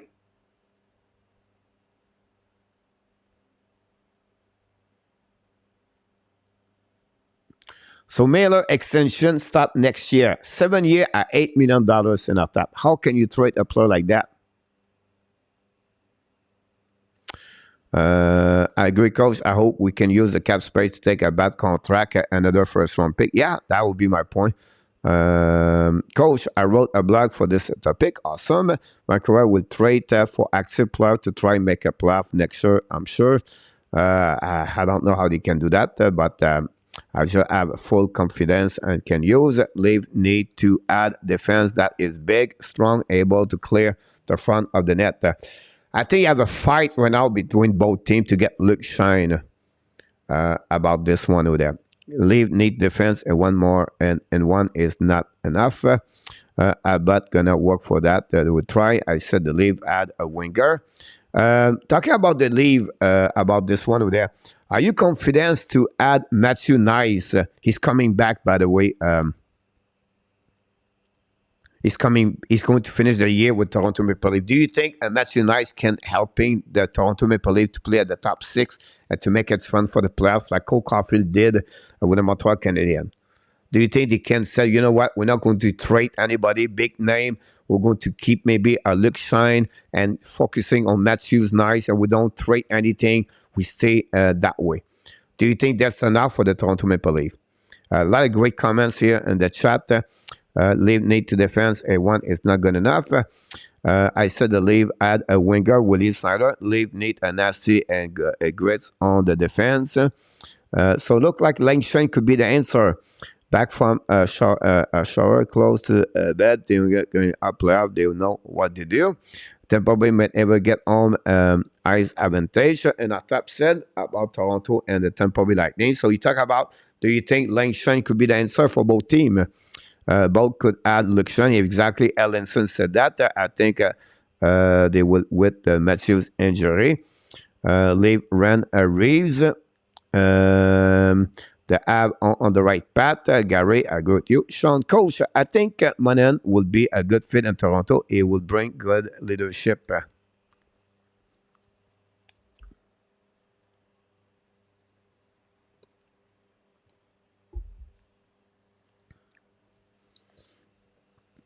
First of all, he will become the best winger over there for them at the left winger. They don't have. They will bring that kind of leadership, of course, what they have already. And on the face-off, they are pretty good on the face-off, the team. You just add more. Of course, Matthews is really good on face-off with David Camp and Tavares. So the necessity on the face-off, he can play on PK too. Yes, could fit. But I don't see them to go. I don't see Monahan with Toronto. I think Montreal would prefer him to send him on the Western Conference. But I can understand your point of view. And that helped just like a Caulfield did for an tap. Tampa need more speed. Toronto really need a few pieces, especially some toughness, but could go for a more firepower. Toronto are strength. That would be what we'll see. They will try to trade for Lawson Cruz, try the player, maybe even a Pertuzzi coach. I don't think so. Arizona will let go Lawson Cruz. Is a good contract at $4.6 million for 4 years. But I think a guy like Bertuzzi could helping them for sure. Can the Detroit trade Bertuzzi and Larkin or Bertuzzi at the trade deadline when they fight for the spot and the wild card? That'll be my biggest problem about that. Bertuzzi would be a great pickup, Randy, but the dollars. He's only at $4 million, so it's not a big deal in our tap. 4.7 again. Don't worry too much about the salary cap. I understand the salary cap problem, but when I said that, a lot are going to have a trade with 3 ways at some point. So I think that would not be a surprise there in our tap. But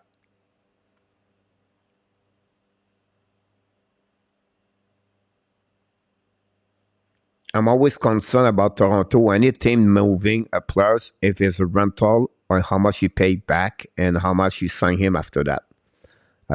More and more I'm thinking both of that's going to be with Winnipeg Jets. I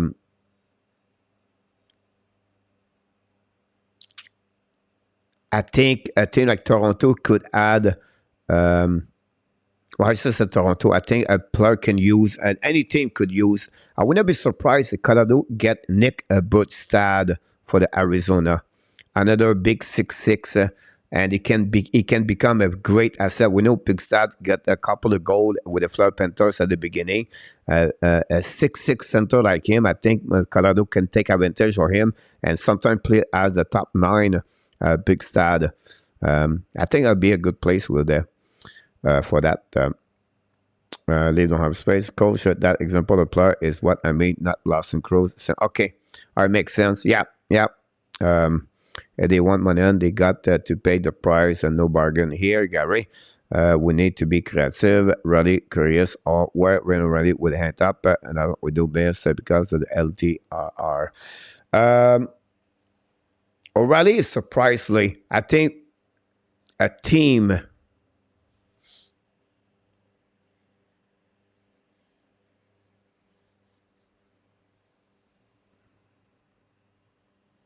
Can the Islanders get O'Reilly?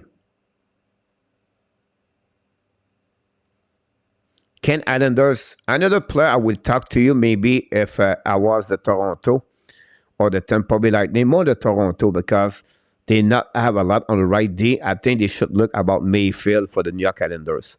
I think Mayfield at the third pairing, second pairing, a big 6'3", 6'4". It costs nothing, $1.8 million, I think he is right now. He's UFA at the end. I think Mayfield could be a good answer for Toronto Maple Leaf. Hughes does not move him until he gets what he wants. Mayfield would be perfect to be. The trend for Montreal is what he get. It's a second round pick. That's the key about that one over there. Yeah, I think so too. Randy cost the Islander too much.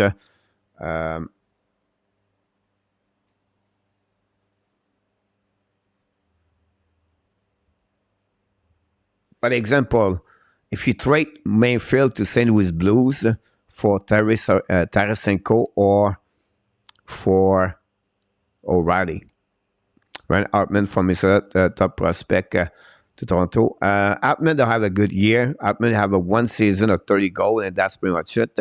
I will not touch Hartman for Toronto. Better question, what will Tampa Bay do? And should they don't occur and return Tampa Bay a better situation? I think Tampa Bay have to going to give maybe Luke Shine for that. I think they cannot add like an O'Reilly or Tarasenko or Monahan compare to Toronto. I think Toronto have a better way to make more money on the salary cap versus the Tampa Bay Lightning. The another nice scorer, yeah, Mayfield is at 1.4 coach. Here we go.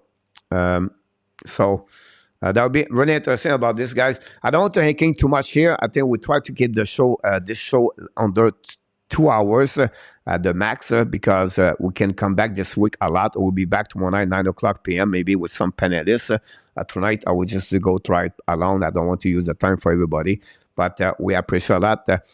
We have 36 built. Don't forget, guys, click on the likes. The Avalanche always make a trade splash, but usually a player like Helm about this. I don't consider Helm like a splash, but I can understand your point of view about this. I think like a Nick Pugstad could be one like this. You just got Nieto, and then Nieto scored goal. Merkley is not going to make a big difference at the end of the day. But Nieto could be add the Gogliano they did last season. I think Pugstad, but they need to add a center. I think Monahan is a perfect player for the Colorado Avalanche, I still believe. And I just mentioned a couple of days ago, you can get a second round pick and you can get a top prospect. They already have the goaltender, Annunen, or you can get Olofsson, the 28th overall pick, or they can get, that would be the way I would say that. You're welcome in our top. Stay tuned. Tonight, guys, the French quiz is fun. It's about what happened last week. So, yes, you can Google, of course, but I want you, if you remember everything happening last week. So that's what the question tonight. I think it was great conversation tonight. We're going to try to bring some new ideas tomorrow about this. Tomorrow, a little bit more about the prospect NHL. And I understand some people not into it, but when your favorite team is in the prospect race, they want to know more players. And some people pick up the middle term or the term of the season, half season about the prospect at Grand McCann, whatever his last name, Grand McCaff, I believe his last name, did it yesterday. He put Devorsky number 4 or 5 on his ranking. And then Bob McKenzie did it. So what I'm going to do, I'm going to give you players with the ranking for many people. And I want you to understand who they are. I just watched the powerhouse Michigan versus Minnesota last week. What a great 2-game back-to-back between Minnesota. Matthew Nice over there. The Luke Hughes over there. We see people complaining about Adam Fantilli. OMG. I would love to have Adam Fantilli. He stepped up again in Minnesota last week. And then you get Galvin Brintley. Brintley play for Team USA, have a good series again in Minnesota. 2 powerhouse in NCAA. 7 players was on the ice, could be draft. 5 of them could be at the draft. And it was great watching this. Luke Hughes was play, of course, like I mentioned to you. So we'll talk about those kind of players tomorrow night. Will be a subject. Please, the Montreal Canadiens. Just fine. Tonight, no splash. Look like for some. Welcome aboard. Thanks for being with us. Chicago Bear, welcome back. And salut, Luc Lafortune. You are quiet. Look, he just showed up at the right time. He want to come for the quiz of the night, ladies and gentlemen. Let me pick up my my book here.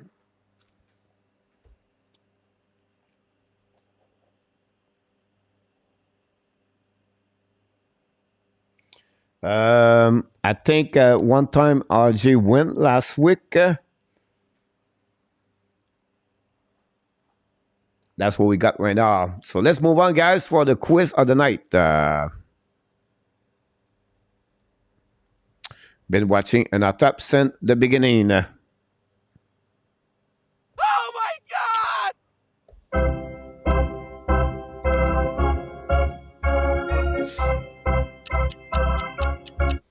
Here we go. Are you ready, ladies and gentlemen? Tonight, first question. Last week, which player had the most points in the power play? Rantanen, Crosby, Jack Hughes, Giroux, or Kaprizov? Which players, I apologize for the mistake here.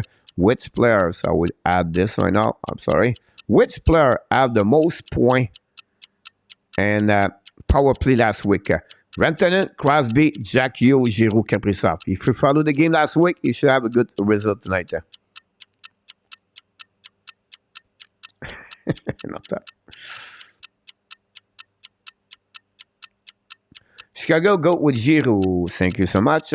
Alexandre Meilleur, go with Jack Hughes. Thanks so much. Appreciate that. Nicolas, let's go. Ron, go with Kaprizov. Thanks so much. Ron, welcome back. Ron, I forgot to mention you tonight. Thanks to be with us. Gary, go with Rantanen. Vinny, go with D. About this one over there.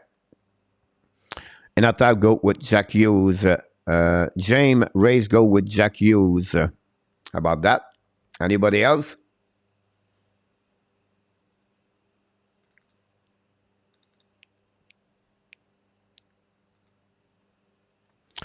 We have Luc Lafortune, go with Rantanen. William Snyder, go with C. Jack Hughes.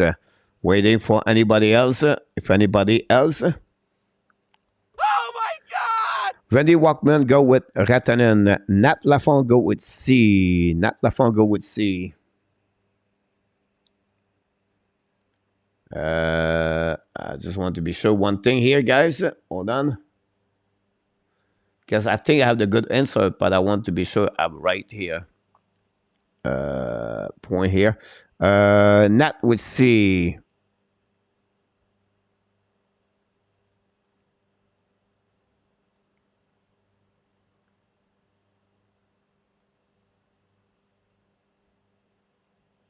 The answer, guys, RJ go with D. Awesome, RJ.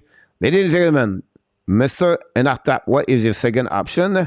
Nobody got this. Nobody got this. Sidney Crosby, guys, had the most power play last week on the power play. It was 5, followed by Malkin and Giroux and Delaney, Marchenko, Sanderson, and Goudreau, McDavid, Kaprizov, Hopkins, Hamilton, Jack Hughes, all the way like that. So nobody have a good answer. I don't see anybody got B. Closure, go with C. Yep. So nobody got the first answer tonight.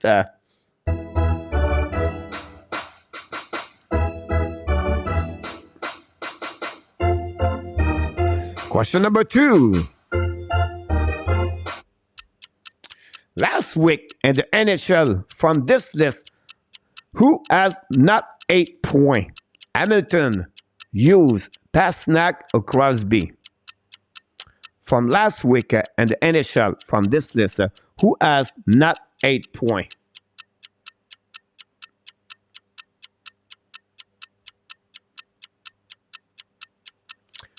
Hamilton, Hughes, Pastrnak, or Crosby?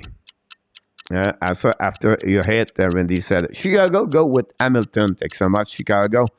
So far, everybody can win. Ron, go with Crosby. RG with A. Nicolas go with Hamilton.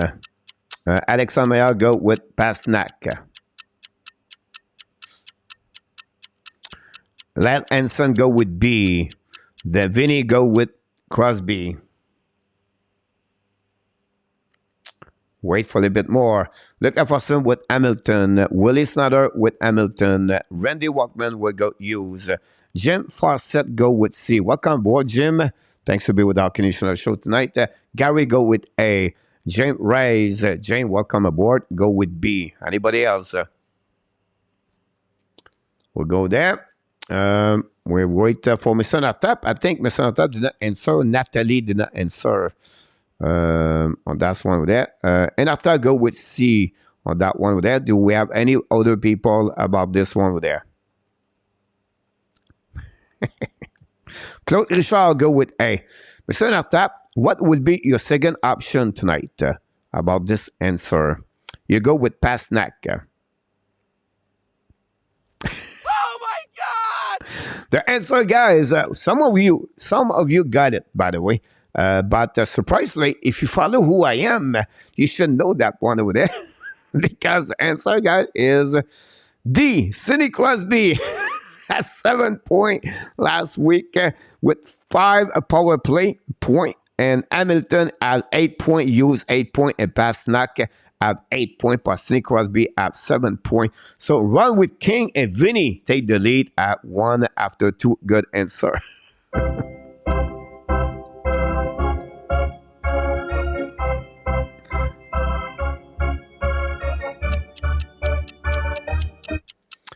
From last week, which player has the most time on the ice average for a defenseman?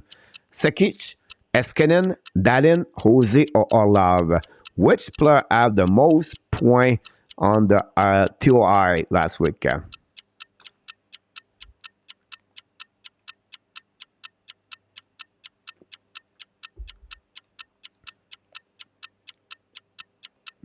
We'll see who get that one over there.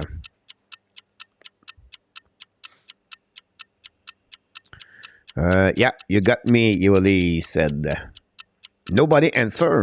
That's everybody on the Google right now. Here we go. We got some answer. Chicago go with Eskinen.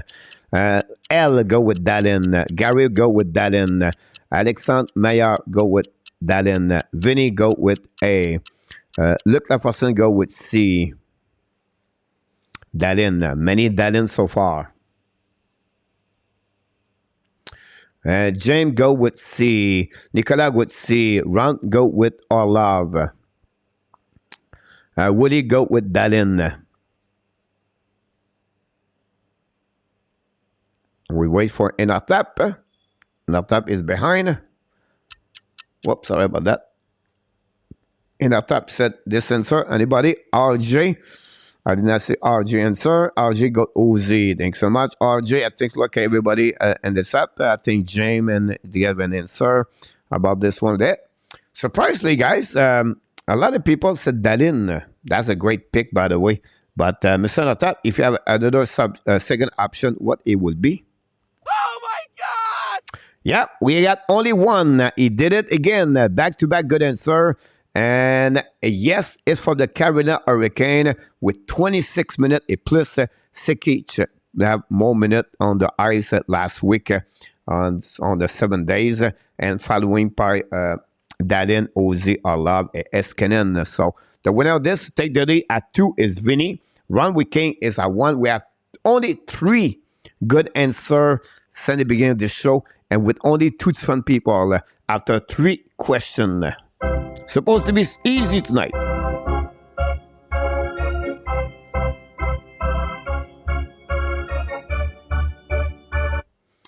Here we go. From last week, again. How many fight in the NHL? 19. Under, over, or exact? From last week, how many fight in NHL? Under, over, or exact?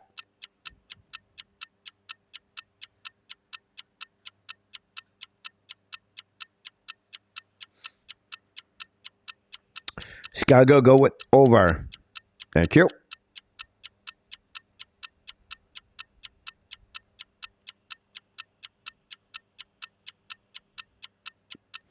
Alexandre go with under.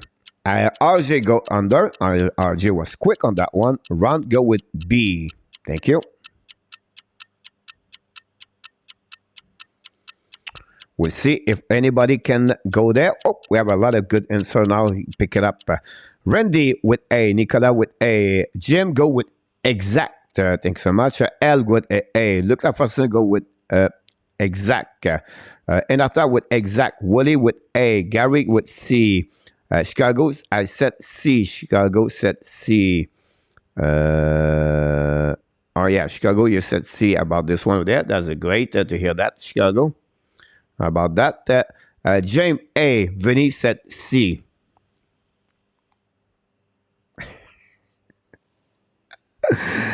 Yeah. What a great night. Unbelievable. What's going on tonight? I don't know, guys, but it's... Oh my God! That's a funny night. Exact for Claude Richard. The answer, guys, we have only one did it.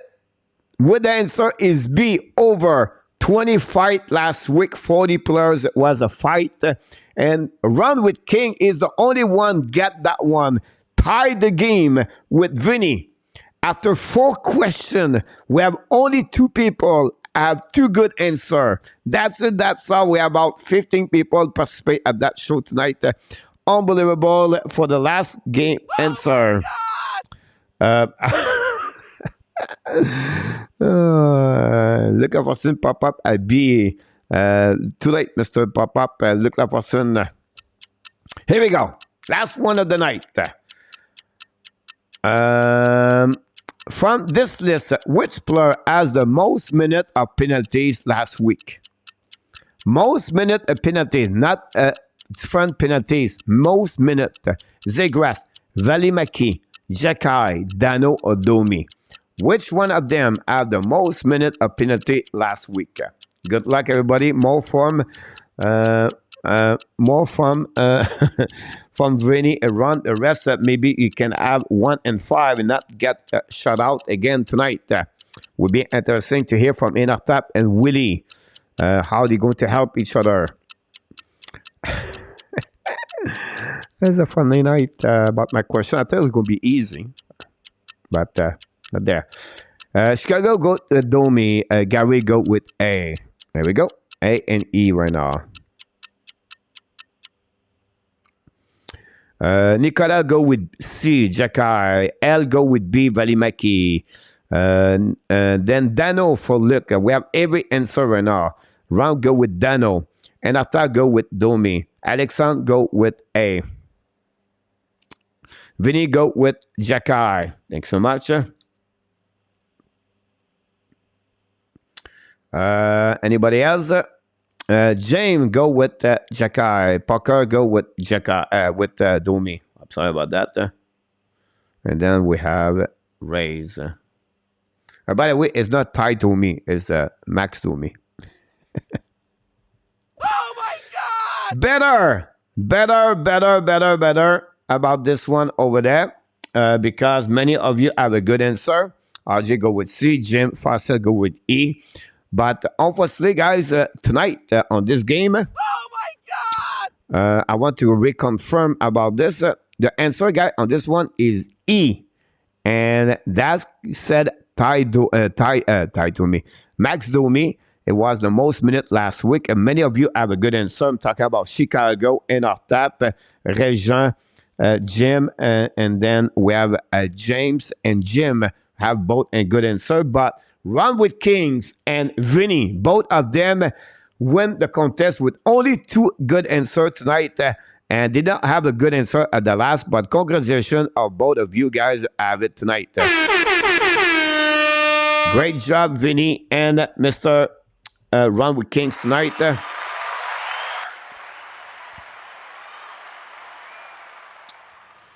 we go. Club Pinard said, let's go, Chicago. Thank you. Finally, I got one right. James, you're absolutely right. Reggie, you knocked the door at the end. Guys, thanks so much to be with us tonight. So what happening for this week, Coach? First of all, Monday night, guys, we're going to do a show about the Montreal Canadiens tomorrow night. Tuesday night, we do the game Montreal Canadiens. Wednesday night, we're going to do the game Toronto Maple Leafs. Thursday night, we're going to do the show about the Montreal Canadiens. And for the rest of the weekend, we're going to go. Maybe I would take one day off. I want to go on the Cournoyer Island to visit, Thailand a little bit. Mr. And our taps are 1 and 4. I'm getting old. About this one over there. And congratulations, winner tonight. Thanks so much, everybody, to be a part of the show tonight. Don't forget to be back tomorrow night for the warm-up show, 6 o'clock p.m. with Mr. Enartab, the co-host. Prediction of the week will be very easy. No gel to this week for anybody, for everybody. So we see the leaderboard, by the way. We're going to get tomorrow night. And then 9 o'clock p.m. with the Montreal Canadiens. Thanks so much to be with us tonight. We wish you an amazing, great week, everybody. But before we leave, we invite you to remember one more thing. You are awesome. You are amazing. You are the best. And remember, you have greatness inside of you. Greatness inside of you. Thanks so much, RJ Calabro, for the Super Bowl update. What a great night of hockey, guys. You make this channel so much better.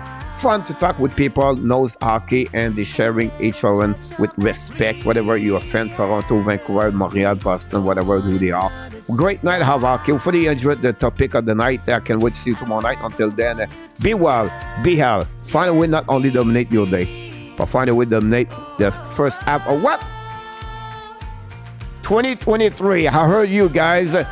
Thanks so much, all the moderators, for your participation tonight and helping us at the Hockey Nation Show. Hey, have an amazing, great night, everybody.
Good night, Gary. What's going on now?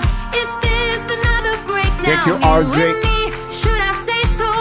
We're just putting on a show. What's going on now? Is this another breakdown? You and me, should I let go?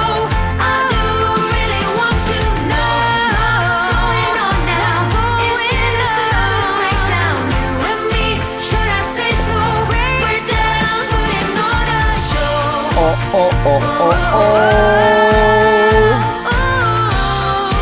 Booyah!